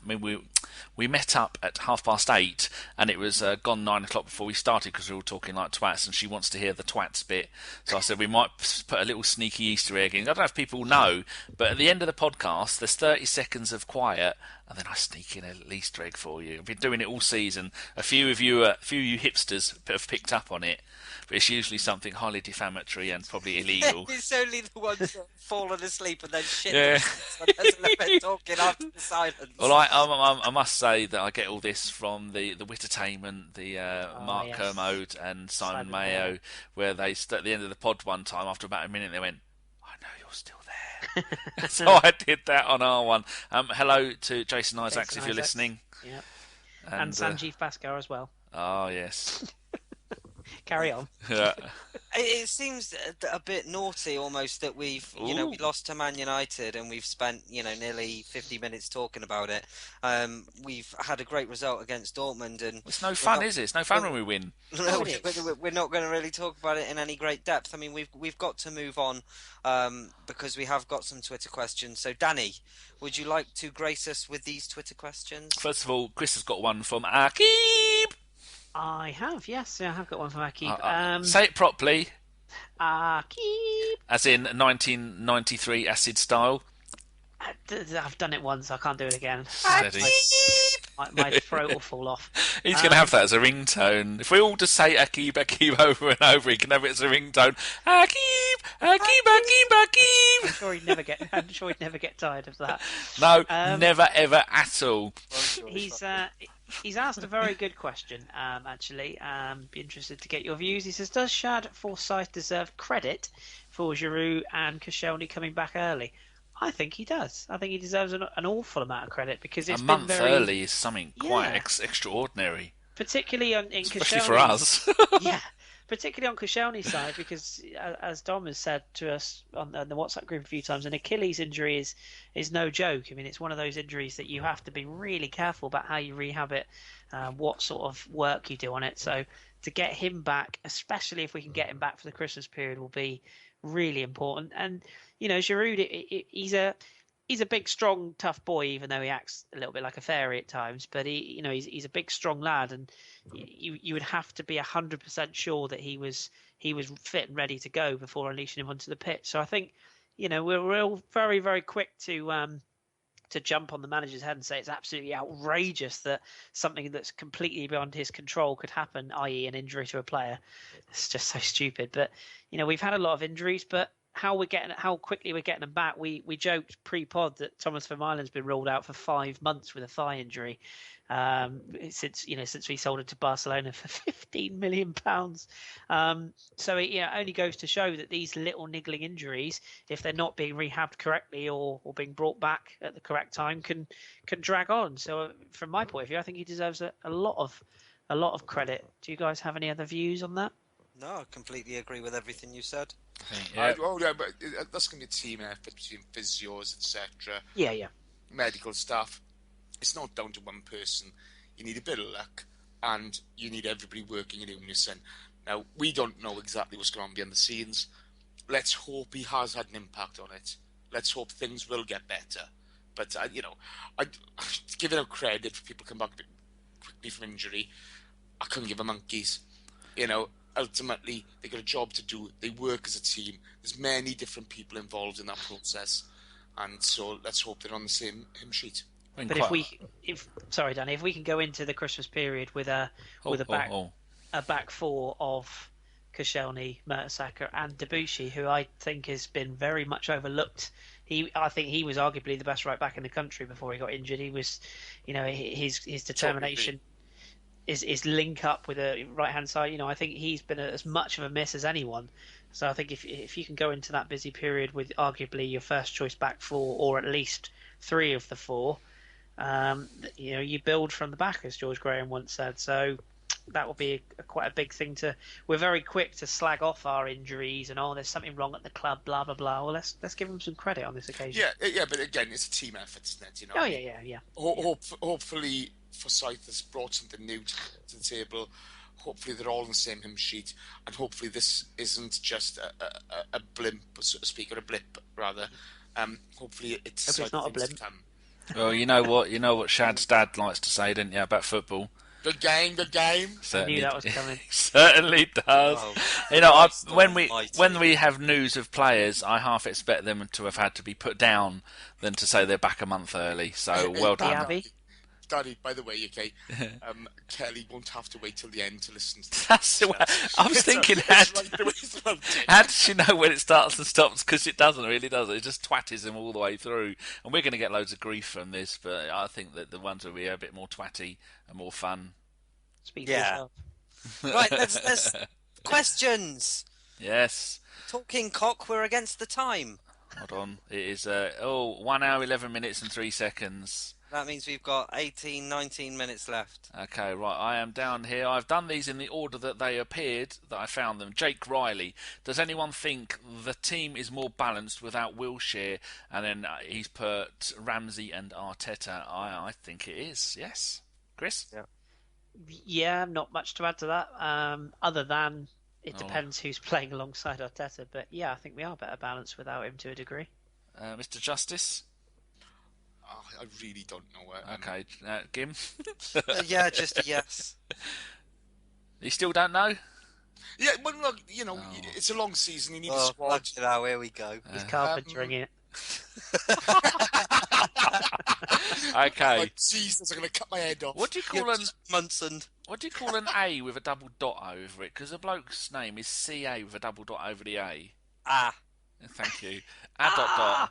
So CA says, would you start Martinez over Schneiderlin versus West Brom, considering his solid performance versus Dortmund? I fucking would. Gimli. Yeah, so would I. Mr. Davies. Yeah. So you're going to say you don't know and then tell us for an hour why you don't know? No, yeah. Do you know what? Okay. Here we go, it's coming. Here we go. Ospina's been such a bloody success, isn't it? Yeah, he's right up there. Don't start, He's a Chim Chowstrom kind of success. Oh, don't. Let's buy Peter Cech. Let's go balls out. No, you talking shit, Jace. Yeah, you twat. Shut up. Right, then, Chris, Mr. Carpenter, been the manager of the year. I mean, player of the game, manager of the year. It's inevitable, really. Football manager of the year, the game, you mean? Yeah, 2009. No, you play Chesney. Listen, I've been one of Chesney's biggest critics. I thought the goal at the weekend was entirely Have his you fault. stuck with the same goalkeeper all season? No. Well, there you go then. So but what do you He's know? also had his main striker in goal. I started out with the established keeper, and I actually brought through a young keeper. So no, I have changed. But no, I think I think with West Brom, You walked through a young keeper. behave yourself, Davies. You I play. don't know about you, but all goalkeepers look the same to me. Yeah, they would. You play Chesney at the weekend without a doubt, because the thing with Martinez is I think this kid has got everything physically and attributes wise to be a very good keeper in the long run. And but more importantly, you can pronounce his name. yes, absolutely. Which is But one reason I sell Chesney. What you don't want to do with Martinez is drag him through like we did with Don Vito, Agent Vito, or Fabianski, where you throw them in at the deep end, they make a few howlers, or even Almunia, bless him. Where they make errors. Hasn't he? With a serious injury. Yeah, he has, very serious. Bless his socks. But if you throw him in at the deep end and they make mistakes, West Brom are a sort of team that will probably pack the penalty area and put pressure on. So if Chesney's fit, he is our number one goalkeeper. You back him. What I would say though is when Ospina is fit, I think he is putting some serious pressure on Chesney now, because this from the table. No, I said when he's table. Davis. He's leaning on him because he's only got one leg. Davis, do fanboy. Shut the mouth and open the ears. I said when he's fit, I think you start to look at him, because Chesney has dropped, arguably, in my opinion, 5 or 6 bollocks this year. And along with Joe Hart, it goes very much unnoticed by the media. And, it's not really a keeper error. Yes, it is. He's gone backwards, in my opinion, from when he was pushed last year with Fabianski. Yep. So I think, he's got to be kept on his toes. He's our number one now. But when Ospina's fit, I wouldn't be surprised to see him in the goal at the end of the season. I think Kris has got a good point there. Mr. Gimli, did you know that Mr. Martinez had one game on loan at Oxford United? I didn't. I know that Boateng, the central defender, who I don't think we've got anymore, had a loan stint at Oxford United, but I don't really care for Oxford United. Yeah. Derek Boateng, yeah. 1986 Milk Cup winners. Yes, and I was there. Malcolm Shotton with his moustache. Oh. Okay, right, shut up. We'll move on to the next one. This is from the very lovely Kelly. Hello, dear. What do you think of Usmanov's recent comments? Hold on, I have read it for a reason. If you could change AFC board structure, would you? Well, we've all said our bit about the Usmanov comments, haven't we? So, would you change the board structure? Because I fucking would. I'd shoot all of them and put me in charge. I would. I'd have more footballing people on the board for a start. Yeah.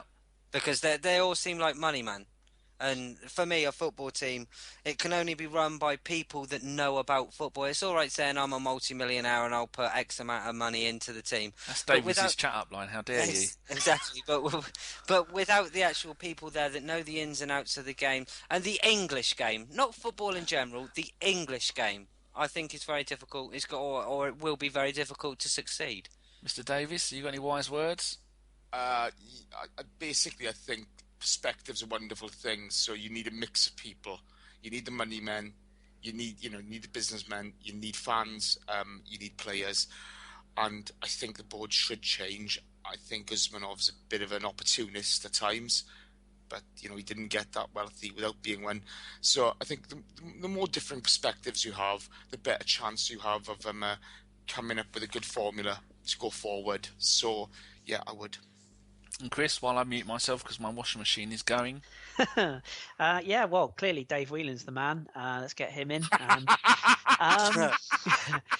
No, I think you pulled off a card. Oi, you can't go saying that with your mess up today. What you did in training today. You got quite Mr. Whelan yourself, didn't you, you horrid human? Yeah, but at least I didn't say something that bad. I just made a simple error. Only because they ran away. Well, yeah. No, I agree with what exactly. You are not funny. I agree with what. We're gonna have to edit that bit for a start. Yes, we are. No, it was someone had just been to the dentist and you took the piss out of them. Boys, that's full of fucking racism. Stop it. It was someone who went to the dentist. You went to the dentist Gav, recently. calm down. And he went, "Oh, that hurts. That's not funny." Anyway, I would agree with both Jace and Gim. I think you've got to have a little bit of a mix. The two things I would add, I kind of agree with Gim. Somebody with English football, yes, but I'd also add somebody with a bit of European football now as well, because I think we are in a society where we're Champions League most years, if not every year. So I would add somebody with coming to an end. A little bit, yeah, behave. But I'd also one key word for me: youth. I think you need to look at. We've got Sir Chips Keswick. We've got Hamburglar Senior. Sir Chips is Ronald, 104 if he's a day. 100, yeah, and the rest.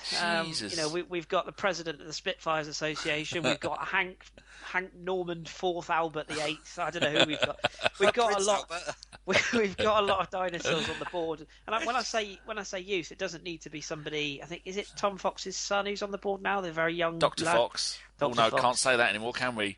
No, Ignore that. he's one of them. Bloody hell, sorry. He's got his bag on about kids and bringing kids through to them. That's wrong, isn't it? I'd like to see. About that. Shit. I'd like to see somebody with maybe a footballing background that has moved out of the game and is sort of, even if it's an ex-player, just somebody that can advise. I suppose I'll speak for everyone. I say I'd love to see David Dean back, and the only way that's ever going to happen is if Usmanov is involved. So, well, he might be coming on the pod, and we can steer him right. yeah, you never know. Did you ever tell people how close to death you were with your abscess? Are you talking to me? Yeah, I'm talking to you. My abscess? Really? Is this the time of the place? No, Chris, it's just if made you me were think. Died, let us know afterwards. No, he nearly died, didn't he, with his tooth abscess? Oh, yes. God, I don't know why that's come into my head. Well, I don't know, because you mentioned dentist. I had a very poorly tooth, and it was pressing into my... poorly? You nearly fucking died. Well, I could have had brain damage, but some people would say... No one would have noticed. Thank All you. right, next question. He'd still go in and inspire the Pirates to a 4-0 win at the weekend. You damn Skippy. I'll be there dribbling in my chair. What is the going, chances... I'd be away. Is it actually feasibly possible for the Pirates to get so far in the FA Cup they meet Arsenal? Is that ever possible? No, we have to actually enter the FA Cup to start with, and football's ruined. You can get invited into the FA Yeah. Cup. You boys gonna bore me all night. Oh, shut up, you miserable shit! Right, no, it's not. Okay, right. The Bean UK says. Hold on. Before we move on, can I just say something about Usmanov? I think I would like him to come in and spend money. However, I do disagree with the whole. He releases statements when we've been kicked down. He doesn't Do you know hold what I on mean? to the Like statements for 2 steps too long. Excellent point. But they had the price rise. He released a statement when he could get a couple of fans on board because they were pissed off over the price rise. The Man United one, I don't know about you guys, but that didn't sit particularly well with me. Over any other result we've had this season, that one at the weekend stunk. That one was really hard to get over. On Monday he releases a statement. I just think, in the whole scheme of things, he's very, very clever in the way he goes about his business. Yeah, but let's be honest, okay? He's got 30% stake in the club. He's not even on the board. They are treating him sharply, so he's behaving in that way. They need to get around the table and sort something out. There's right and wrong on both sides. I've got a 30% stake in Chili Bite in Huntington, and Shazzy doesn't let me pick anything. Well done, but I do think you're right. He is a bit of an opportunist, and there you go. Okay, right. The Bean says, when will the fans come together again? It's an FA. If does that say? Oh yeah, hold on. The top of my screen had gone. If an FA Cup can't help, what the fuck will? I don't know. Can I launch into this one? As long as you can do it in under 30 seconds and don't give us your life story again. Oh yeah, all right, thank you. I know you nearly died. It's one of those things. Went down to the shop to get some milk. If people didn't fucking interrupt me, I wouldn't take as long. Anyway, you'd get on with it. On form to shut up. There was somebody said in the media the other day, they were saying, I was listening to something on, I think it's on 5 Live, and they were saying, yeah, all Arsenal have won in the last 10 years is the FA Cup. I mean, for fuck's sake, we spend all these 9 years banging on about how we won fuck all. We win something, and now they haven't won anything they've only won one thing in 10 years. They won the Emirates Cup. Oh, whoopie-doo. They won Podcast of the Year, which they'll probably be stealing off us any day now. They'll take that off us any day, yeah. Like Pinebury Corners one. The bottom line is, Jason said it, and Jason's absolutely right, which is rare, but he is right. People will never be happy. There will always be something, whether it's the shirts, whether it's the ticket prices, whether it's what the pies taste like. It doesn't matter. Something will be wrong. So no, one FA Cup is not acceptable. And if we win the Champions League and we fluke the Champions League, it'll all be about how well we fluke the Champions League. We finished 4th in the fucking league. It's a disgrace. So it doesn't matter. Football fans are very fickle. I just don't think our supporters will ever see eye to eye on anything. I think we're always doomed to be at opposites in certain sections. That's a no then. No. Fair enough. Jason, could you do this in under an hour? I lost the will to live. So do you know what the question? I don't know what it was. Yeah. Look, how will we all be all huggy? I don't know. I couldn't give a monkeys. I got my opinion. I'm happy. My answer is MDMA in the Super Arsenal. Gimli? Yeah, if you've got any MDMA to spare, I'm all over that shit. Mind you, hey, the Bean's a top lad. He is. He is a top fella. The only MDMA you're getting is in your fucking tin of spaghetti alphabet. Getty. Good credit cards, though. Oops, actually. Ooh. Lovely. Next question. Okay. John, I have a big beard and I look like a man who's been living on a desert island on my own for 20 years. Welsh said, try putting that as you're changing your name, you shitbag. Wonderful man. With Ramsey out of form and Jack's constant injuries, do we need to sign 2 midfielders rather than 1? Yes. Especially with... All right, hold on. Easy, Tiger. Especially with Arteta, Flam's age. Leave Chris to last because we know his answer. Jace, under an hour, go. Thank you, Gimli. One big athletic one. Hey? One big athletic Yeah. box to box will do us for the time being. Next season, who knows? Okay, Gimli? I think Ramsey can do a suitable job of covering Jack, but I agree with Jace. We do need a box-to-box defensive style midfielder. Okay, I think we should just buy all of the players, and I think that's everyone answered, isn't it? Oh, you cheeky bastard. The one time Go on then, 2 you for cheeky me. sausage. 2 for me. 1 is Gregor's Kraszkowiak, 25-year-old Polish international from Sevilla. Let's have him, please. Hipster. Anyone that's interested, read my Twitter timeline from today. I've given you a full breakdown.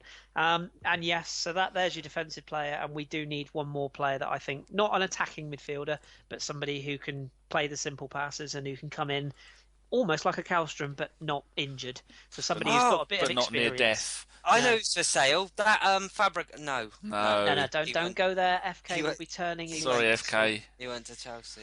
1 hour, 25 minutes. Right, thanks. Next question. Holker Krutz. God, if I got that right, he's going to... Thank you. He'll shit his pants. With Giroud and Sanogo back, who should be our first choice? What do you mean Sanogo back? Sanogo's already out. Sanogo's on form. He's got 100% strike rate in his last 1 game. Who should be our first choice striker? Should we go with 2 up front? No. Yes, we should. We should play 4-4-2. Mr. Davis. Depending on game. Giroud, would be nice to see him come back into the side, but they're going to have to gradually. He's better to look at, isn't he? With that beautiful hair and good manly looks. He's proven he can do it. Welbeck's putting pressure on him. I expect to see a big improvement in Giroud this season, to be honest. I think. What a way to come back now, eh? Oh, fantastic, you know. Look, in all fairness, Sanogo, when we beat the job in Bayern, he was there in the FA Cup final. He changed the game. Kid's got talent. He just, he just needs to find his feet. But I don't know. Let's hope so. Well, I did notice yesterday when he scored the first goal against Dortmund. If you go and have a look at before he had the shot, he was like Eddie Honda doing the 100-hand slap in one of those fighting games with his arms and legs. It was actually even at 10,000 frames per second, you could not track the speed of his arms and legs moving, keeping that ball up. They had no idea. It looked like 3 people there all breakdancing at once. Gim, work from that.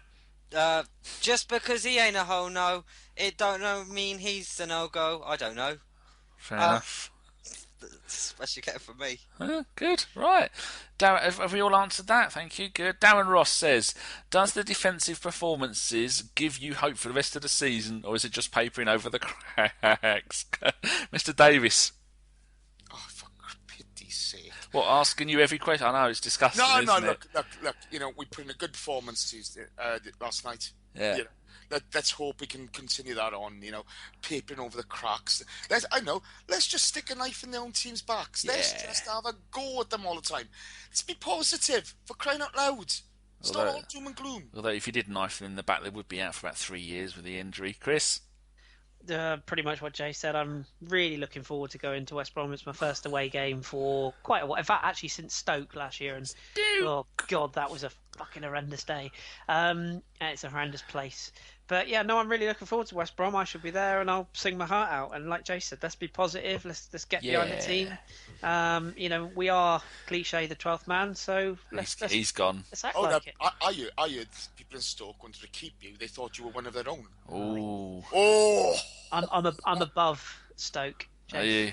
Yep. Not He had to grow, not he had to grow a geographically. finger to be able to leave. Although I've had teeth taken out, I've still got more than most people in Stoke have got in their mouth. Is that Stoke or Stokes?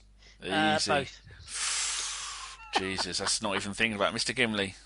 Okay, well, let's be honest, right? If you hear the whole papering over the cracks thing, if Arsenal had an industrial fucking steam wallpaper stripper, then it would take them about 3 years to get back to the cracks. But I feel that there's no point being negative about it. Let's support the team. Let's get behind them, and hopefully Dortmund's a good result. Let's build on it and win against West Brom. As soon as you said wallpaper stripper, Jason got up and stuck a fiver down his own pants. Arsenal Burns says, "What?" Then he's taking it back as well, and he wanted a receipt. What do you think has been the key to Oxlade-Chamberlain's recent good form, Kris? Games has been an important part. He's one of those players that he needs to play, which is pretty bit obvious. But he picks up momentum, playing in the right position. The right position that has given him a chance to get freedom. And momentum, you play yourself into form, and he's infectious. He drags other people along with him. I think he's a credit to the shirt. Oh, good, Gimli. Particularly against Man United, I thought he was absolutely fantastic, even though we lost the game. I'd probably just agree with Kris. I think it's just game time and getting used to the style of play within the team. Kind of cementing himself in a position and doing a job there. But I think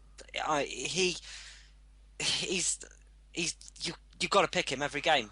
You can't not pick him at the moment. He really has come on that much. Jason? Same as those two.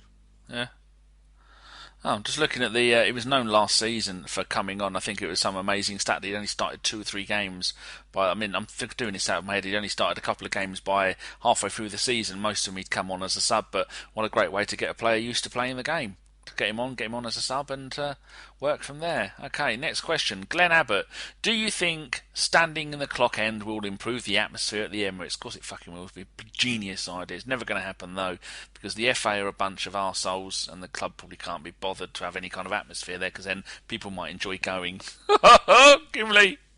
Do you know what? I completely agree with what you said. I don't think there's any way I could have put it any better than that, to be honest. Kris? Pass on your soapbox. I agree. The only thing I'd add to that is that there's this myth of you can't sing if you're sitting down is bullshit.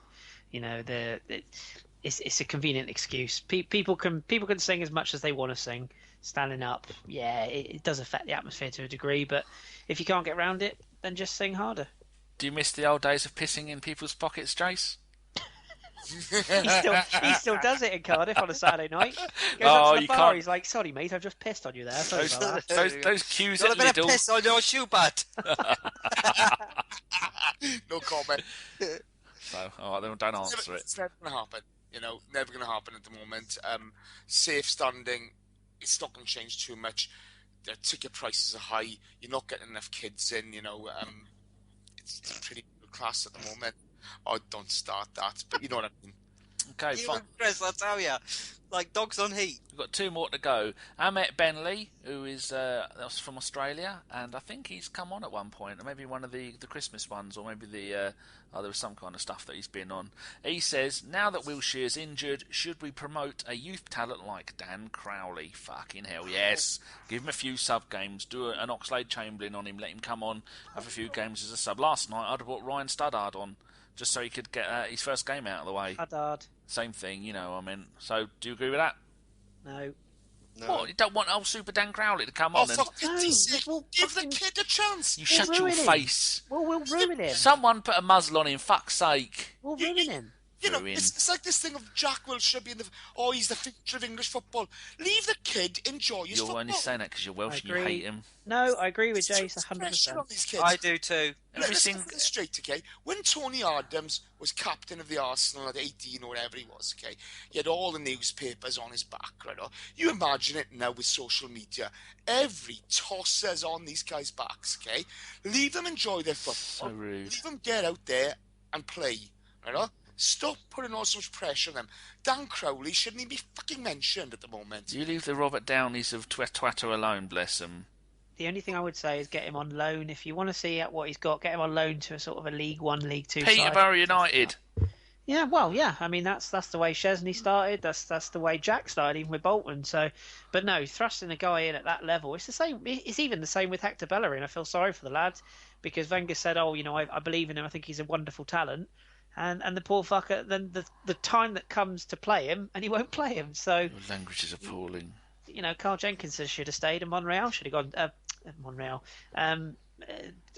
Bellerin should have gone to West Ham because that's where you blood the players. So no way. I'd send them all to Peterborough because they got Craig McHale-Smith back. Oh yes, second only to Jimmy Bullard as my favourite posh player. What have you twats written in there? Our Facebook questions. Right, Gimli, answer that question. Should we promote? No, of course we should. Fair enough. He should be able to enjoy his football at the lower levels and play his trade there for the moment. Last question. Anders B, and he is a bastard. Do you think we should play Nacho in the middle with Kos and give the BFG a rest? That's quite a good idea, actually. Yeah, I think because he looks fucked, doesn't he? Again, he doesn't really move much. He could play a tortoise in defence and it'd be just as good. Too similar. Back of the shell. You'll have another situation like you had with Vermaelen. Too similar a player. Mertesacker's got to play, and if Koscielny's fit, he brings out the best in Mertesacker. If those two are available, they play. Well, it's only a couple of months down to about a month and 3 days before the transfer window's open, and we can go and buy a load of shit players that won't do the job. So, Sol Campbell, if you Sol Campbell, he said what?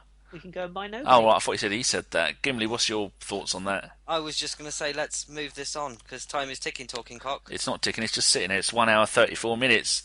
Mr. Davis, lay some truth down, brother. Oh, fuck off then. Sorry? Do you think we should play Nacho and Kos and give BFG a rest? No, I don't. No? I think that hopefully Debussy comes back soon. Debussy. Chambers can play alongside Koscielny and give BFG a couple of days off. If only he was from New York, we could go Debussy. Debussy! Get some coffee for Debussy. Forget about it. Hey, you want a fucking coffee or what, you schmuck? Hey, I'm watching The Wire. I just finished season 2. It's Jesus fucking Christ, brilliant. save me now. Oi, shut up, you miserable shit. Jason, let's just have your Facebook. You watch. I'm going to be a Right, twat with okay. every question. I'm going to say I don't know and then go on for an hour. Right, from Kris Oh my god, we've all lost the plot. Off the rails. from Chris Tunmore. Who? From Chris Tunmore? Yeah. He's our adopted official ABW wrestler. Yeah. And he's actually said, what's in Danny's belly button this week? Oh God. I have actually I can put a pen in my belly Big fluff button. stuff for and digestive. I can get half of a brick pen in my belly button. It's so deep. There is. It's Jeremy Beadle's good hand. Oh, Danny.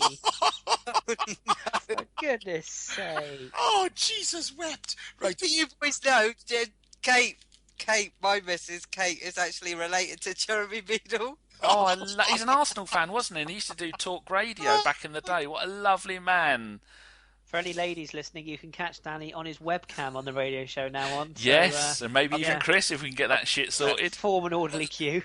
They're going to do a discovery program on them about, like, they got that gold diggers thing. It's about people that rock up on Danny's chest and mine Danny's belly button. And I hear the last crew that went in there got out a thrubbly bit. You have to be careful because one of my nipples makes me want to do a wee-wee. To quote Claude, it's a mess. The whole thing's a mess. It's a mess in there. Jesus wept. Oh, dear. Okay, again, from Chris Tunmore, is Abu Dhabi dead? Yes. Possibly. I'm worried. We haven't heard from him in months, have we? Do you do a decent Derek Acora impersonation, Chris? Probably. What, Scout? Oh, ish, I suppose. Now he's off deck. To all the people out there who listen to this podcast, I'm very sorry. Sincerely apologise. I've just tweeted from the pod account. The podcast has turned to shit. We have lost the plot and are acting like twats. Right, okay. You're not having the award back. Fuck yeah, it's hidden in a special Gimli special place. Right up, guys. Okay. Go on, On Jay. to serious On stuff. my gloves. From Jazz Daliwal. I hope I pronounced that properly, Jazz. No. what have Man City and Chelsea got that we haven't? Money can't account for confidence or strength. Blue kit. We have many world-class players, amazing facilities and fan base. So why do you guys think is a missing link? Money can't be the only reason. So why are we behind these two clubs? It can, and it is. Yeah. Okay, that's you done, right, Chris? To a degree, yes. I mean, to be honest, it's a really hard thing to answer in a short space of time. So there's a number of factors. There isn't anything stopping us from being level with them, but an awful lot will have to change at our club for us to be that way. Cool. Danny? I don't know, but back when I was a kid in 1970, I once went to the park with my mum and dad, and I saw a football in the park, and I said, "Mum, what's that?" And she said, "It's a football." I said, "I don't like football." But Jace, Okay, to seriously ask your question, it's the difference being able to go out and go, okay, we need a defensive midfielder. We've assessed who that defensive midfielder is, and then them coming back to us and going, okay, that's going to be 25 million. In Arsenal's position, they tried to tie the purse strings. We'll give you 15 million for that. Man City can go, right, that's it. It's 25 million. We'll just give you the 25 million straight out, and they've got their first target. Yeah, we at Arsenal are used to getting our second and third target for each position. I thought of a sensible answer. But more to the point as well. They've got 20, 30 million pound players on the bench. That's not it. Right, That is partly my answer. But combined with that, over the last 4 years, they've both built up, haven't they? So they've on each summer now, they just top things off. Meanwhile, we are rebuilding in certain areas. I just think, they've invested so much money over the last 4 years. You've got those really strong foundations, and when you can have a 30 million pound player on the bench, well, we can't afford to do that. Well, my sensible answer is they can't even afford to bring in decent players, let alone have players in that are going to push you for your positions, can you? Yeah. So that why play out of your skin if you're not scared for your position? True enough. And know that the manager will get you out as soon as he got you in if you don't do your bloody job. That's fair comment. Okay, right, Duncan Rowe. Duncan's a previous book winner for the Sol Campbell book. He's just had that last week or whatever. Really good. There is a rumour regarding Jurgen Klopp as Wenger's replacement. Really? I've not heard that. Oh, yawn. Sorry, Jace. But I think with Arsenal's careful spending, we could end up with his brother Clipperty. What do you guys think? Very good. Very good. Oh, right, go. No. Is that it? Or are we run dry of questions? I'll call the 18. No, I've got a couple of others, yeah. I think that's a very good question. I think Jurgen Klopp will end up at Arsenal at some point. The marriage seems to fit, but I'm getting bored of. It's basically these people that are asking for Jurgen Klopp to be appointed. Right? No disrespect, but I'm sure you're going to be disrespectful. Okay, I'm going to be disrespectful. I reckon to the 1,000, probably 4 of them have watched more than 2 Dortmund games, and they were on the fucking telly. If you're gonna hipster. Well, it's true, mate. It's true. Have some fucking knowledge. Most of these people just think, oh, Jurgen Klopp, he's got funky hair. He shouts a bit and he's pointy and he's passionate. Let's get him in. They haven't got a fucking clue what's going on in the Bundesliga. They haven't got a clue how Dortmund are run, the contract he's got, how much they think of him. They gave him a standing ovation at the AGM recently, which he took his players to because he felt that his players needed to stand up for themselves and say, look, we're in a bad run of form.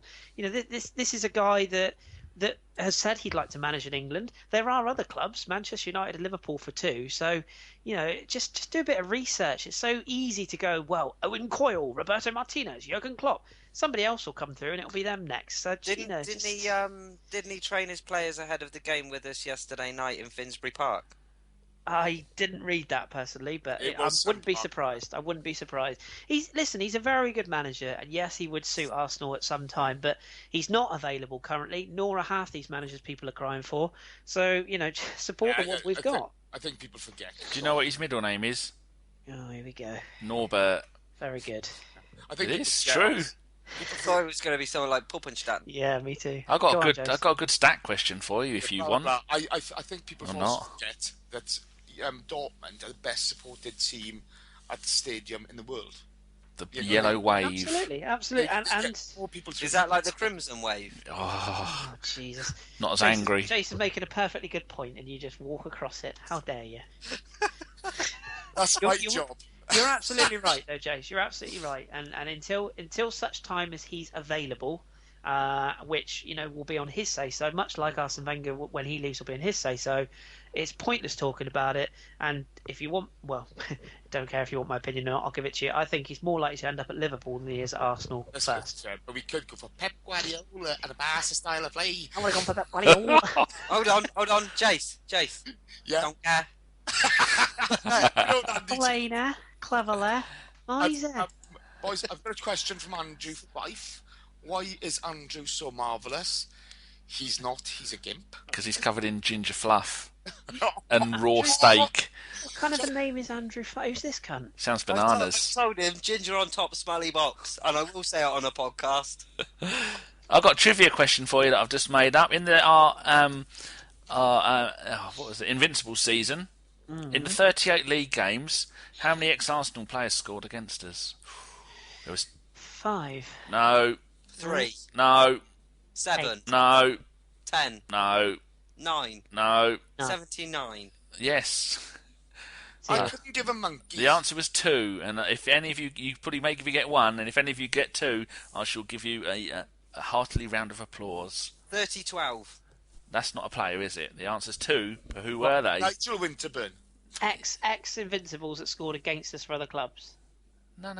During the Invincible season, Yeah. 2 ex-Arsenal players played for us. Scored against us in that run of 38 games. Francis Jeffers. No. Both forwards. Okay. Davos Suka. Kanu. No. Oh, Suka's years. One of them is currently playing in India, and the other one has recently managed Oldham. Paul Dickoff. Hey, he's one of them. Who was the other? Playing in where? Playing in India. Oh, India. Robert Perez, Silva Wiltord. No, he's not in fucking India. He might be. Freddie Lundberg. No. That'd be a bit hard when he played for us that season. Yeah, all right, smart ass. How many own goals we score? Don't care. No, what's not a trick question? Go on, who is it? Super Nick. Oh, yeah, Nicholas Anelka, yeah. That's the Chelsea. boy. You nearly said Benter then, didn't you? Yeah, I did. Lord Bentner, to use those. Yeah, so there you go. They're the only 2 ex-Arsenal okay, players. Jonas Hogberg, please discuss Martinez's chances as future number 1 keeper at the Arsenal. Yeah, I think he has got. Yeah, said earlier. I think he's a commanding presence. He's physically, only 22. his attributes work. Yeah, he's been capped at national level already, albeit briefly. I think he's got all the potential in the world as long as he goes more sort of. He's been at the club for a long time as well, so he's got that going in his favour. Absolutely. It all comes down to how patient the lad's going to be, because realistically, he's behind 2 international goalkeepers. And don't forget, Szczesny's only, 25, 26? 24, isn't he? 24. So realistically, a goalkeeper's age, they don't really peak typically until they're sort of 28, 29. Question is Emi Martinez going to wait around for potentially 5 to 6 years to get his chance? No. Manone didn't. Fabianski didn't. If I had to put money on it, I'd say he'll make a career, but it probably won't be with Arsenal, unfortunately. Not as a number 1. I agree. Yeah, I agree as well. Okay. Also, he asked, what's up with Mikel Arteta? Last season, it felt like he held us back. This season, he's been fantastic, and we appear to be piss poor when he's not on the pitch.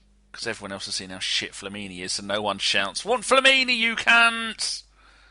That's why. I think no one is giving him grief anymore. To be fair, I thought he was magnificent against Dortmund. I thought his best game for he's good against United. I think he's had a bit of a resurgence. He has been harshly judged. I mean, people forget that he's playing in a position he's never played in his career. Again, it's his age. His age is my issue with him, and again, the calf injury sort of proves that. So I mean, you can't beat time, can you? But old father time. He was very, very good against Anderlecht, and when it was no coincidence that when he came off, the whole midfield fell apart. So just think about that. Yeah. People are very quick to jump on his back because he's like the popular player to have a go at. We had Almunia before, but again, okay, he's coming off for a reason.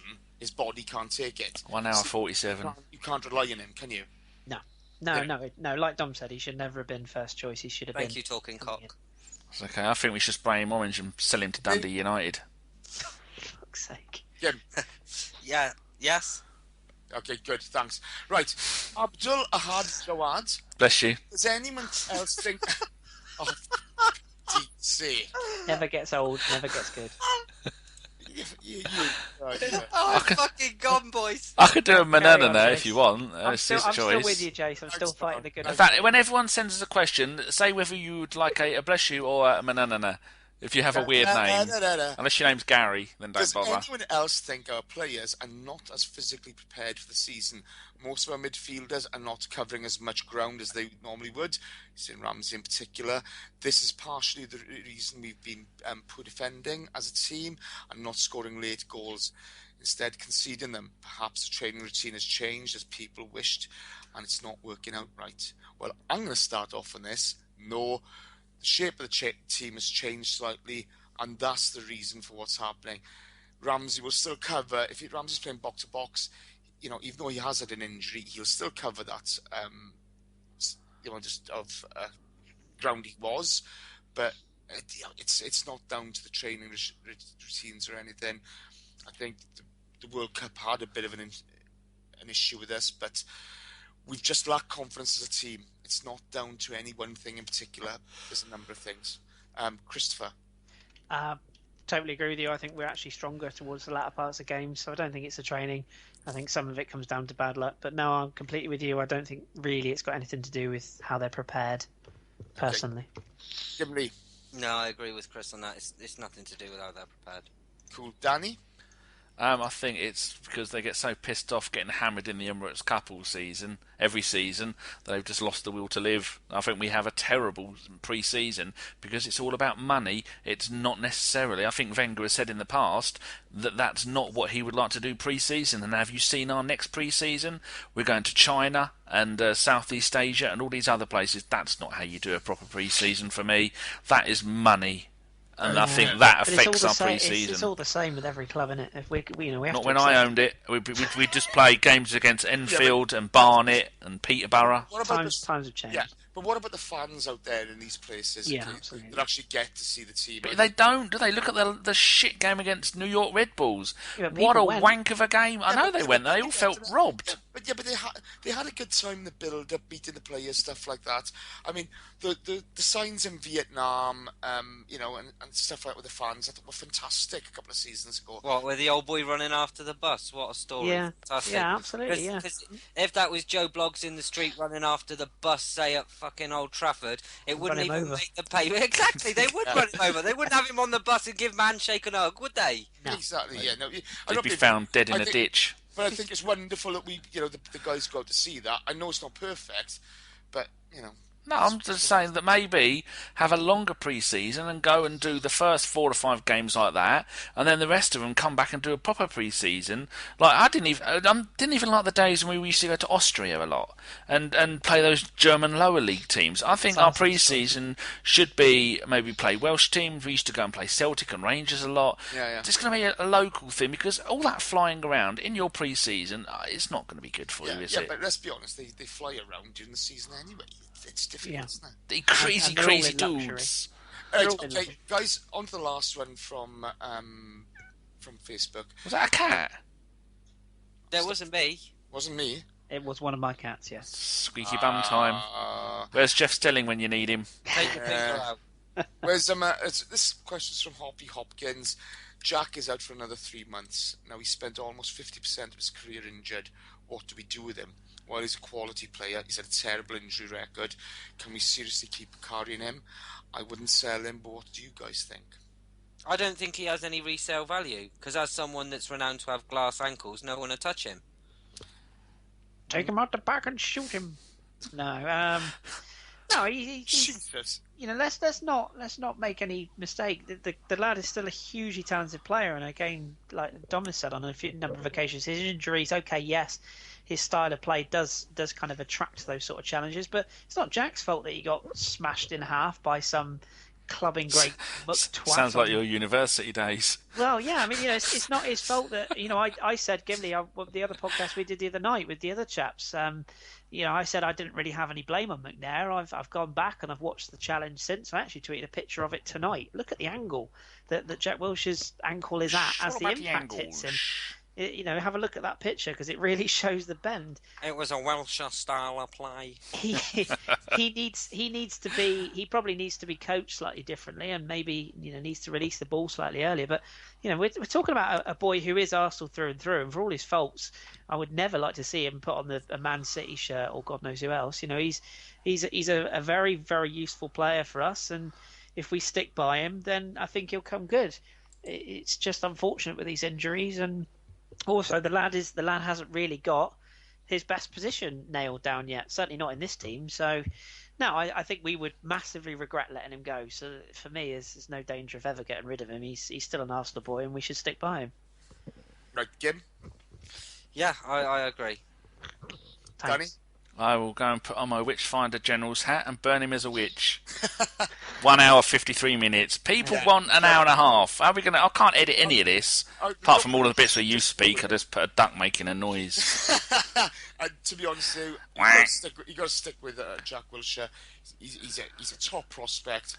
Give him a bit of time, he'll come good. This injury's not like the previous ones. He's just had a hard time, poor lad.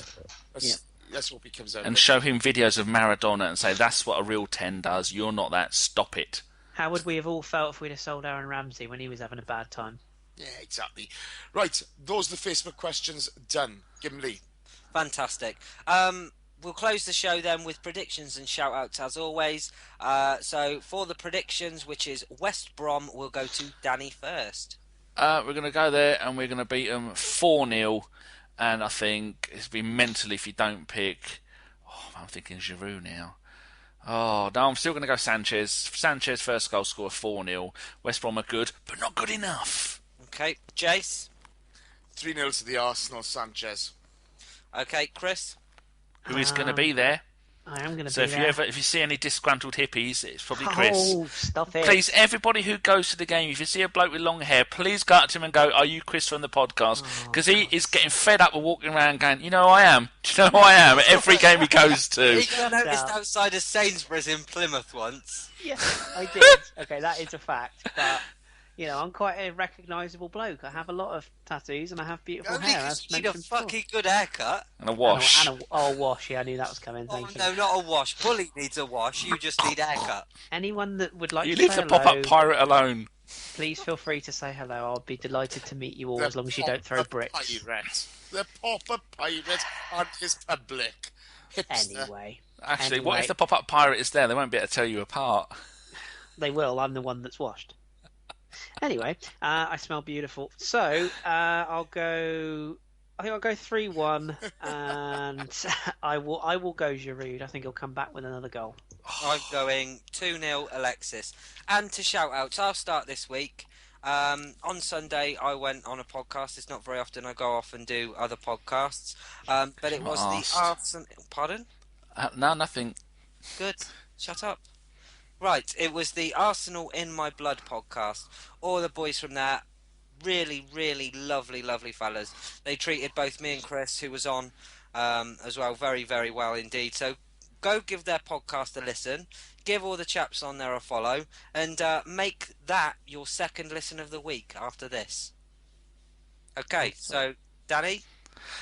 Someone whose name I don't know. My brother's mate of mine is called Rob Squires. Bless you. And he works at a place where they do the printing on cans of the barcodes and dates and things.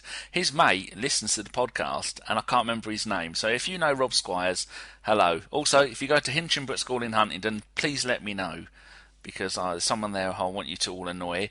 And then finally, my daughter's friend, Kyra, her brother Ayrton, named after the Formula 1 driver, is a lovely bloke, and he sometimes listens. So Ayrton, you cheeky monkey, go and rob stuff from Argos and give it to me. Second name? Ayrton. French. I don't know how I remembered that. I do, yeah. Nice. He's a lovely young man. Okay, Kris next. Yeah, I'd like to give mine to a certain chap called Osguna49, our very own Dom. I, for one, have missed him. I'm sure you lot will echo the same. He's been very busy, and time schedules mean that he can't come on the pod as much as he'd like. But I just love Dom to bits. I could listen to the guy talk for hours. Our very own honey badger. He's a top bloke. I'm sure he'll be on soon, so hopefully we'll see him again. But if you aren't already, you're nuts, because he talks a lot of sense and he knows his injury stuff. So at Ozguna49. And he comes out with little great things like Diaby is like a tampon. In for 1 week, out for 3. And if you have pictures of a honey badger, please go and tweet Dom as many pictures of honey badgers as you can, because he loves it. He does. He wants that to be our mascot. And if you want to wind Danny up, send him a picture of a plug socket. Don't you fucking dare. The switch turned on No. and plug in it. And do it just before he goes to bed, and that's about 7 o'clock in the morning. Or a spider. Oh, fuck off. No. Jace, over to you. Not the nicest one, unfortunately. 3 years ago today, Oh, I tweeted about this earlier. Gary Speed passed away. Top footballer, top Welshman. As a nation, we'll always miss him. He's a top guy, and it's just sad that some depression took him from us. So, to his family, we still miss him. Fantastic. Here as well. Great player, and many times Arsenal were linked with him, and he's one that I'd love to have seen at the club. Yeah, I totally agree. So, that just about wraps it up for this week. And are we under 2 hours, Danny?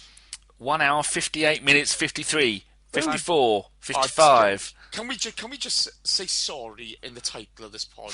Sorry, we talked bollocks all the way through. Well, you did. Yeah.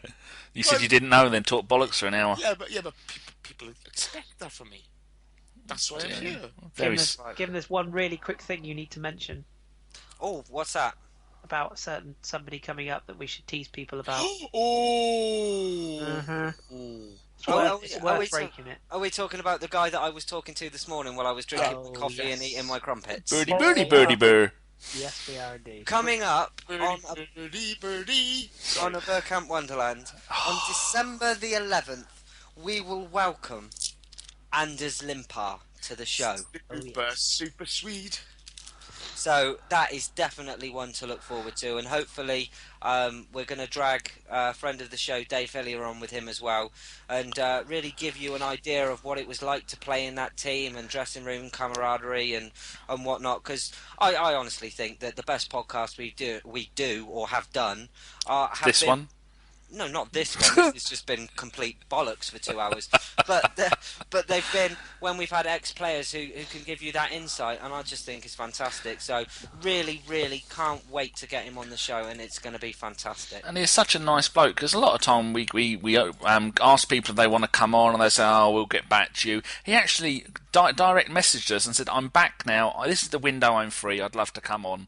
How rare is that for someone who is a footballing legend and a Swedish legend to come on and do that? He's even said that he's going to be at the Newcastle game on the 13th of December it is, and he's invited us to go and say hello and have a beer with him. So what? Whoa, edit. Crazy man. Edit that. Edit that. You don't go.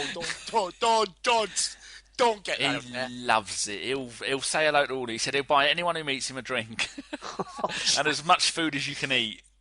No, he didn't say any of that. No, but if he will be there, so maybe be polite. Say I'm looking forward to hearing you on the pod. Yes, or just be respectful. Show him some love. Yes. Right. So that was a Bergkamp Wonderland podcast. Thank you very much for listening, and keep it Arsenal. Good night. Cheers. Thank you. Goodbye. Oh, fuck. Yeah, I haven't said my nanu cheeky monkeys. And you've talked over edit it, for fuck's sake. No, I don't want to do it now.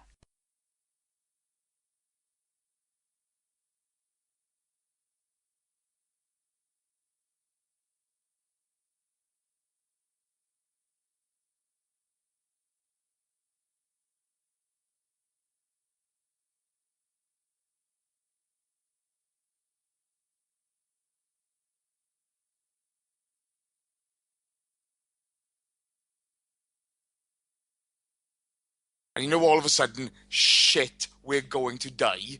I slowed down. 110 was far safer. Ooh, no thanks. I don't do it anymore. I'm not a cunt in the car anymore. Chris once got a punch on his bike. Did he? No, Chris once got a blister. He was putting a wheelie and his foot fell off and he scratched his ankle on the pedal. Oh, it's vicious. He's dined out on that. He once tripped over a wonky paving slab. Oh, tell you what, his scrunchy saved him.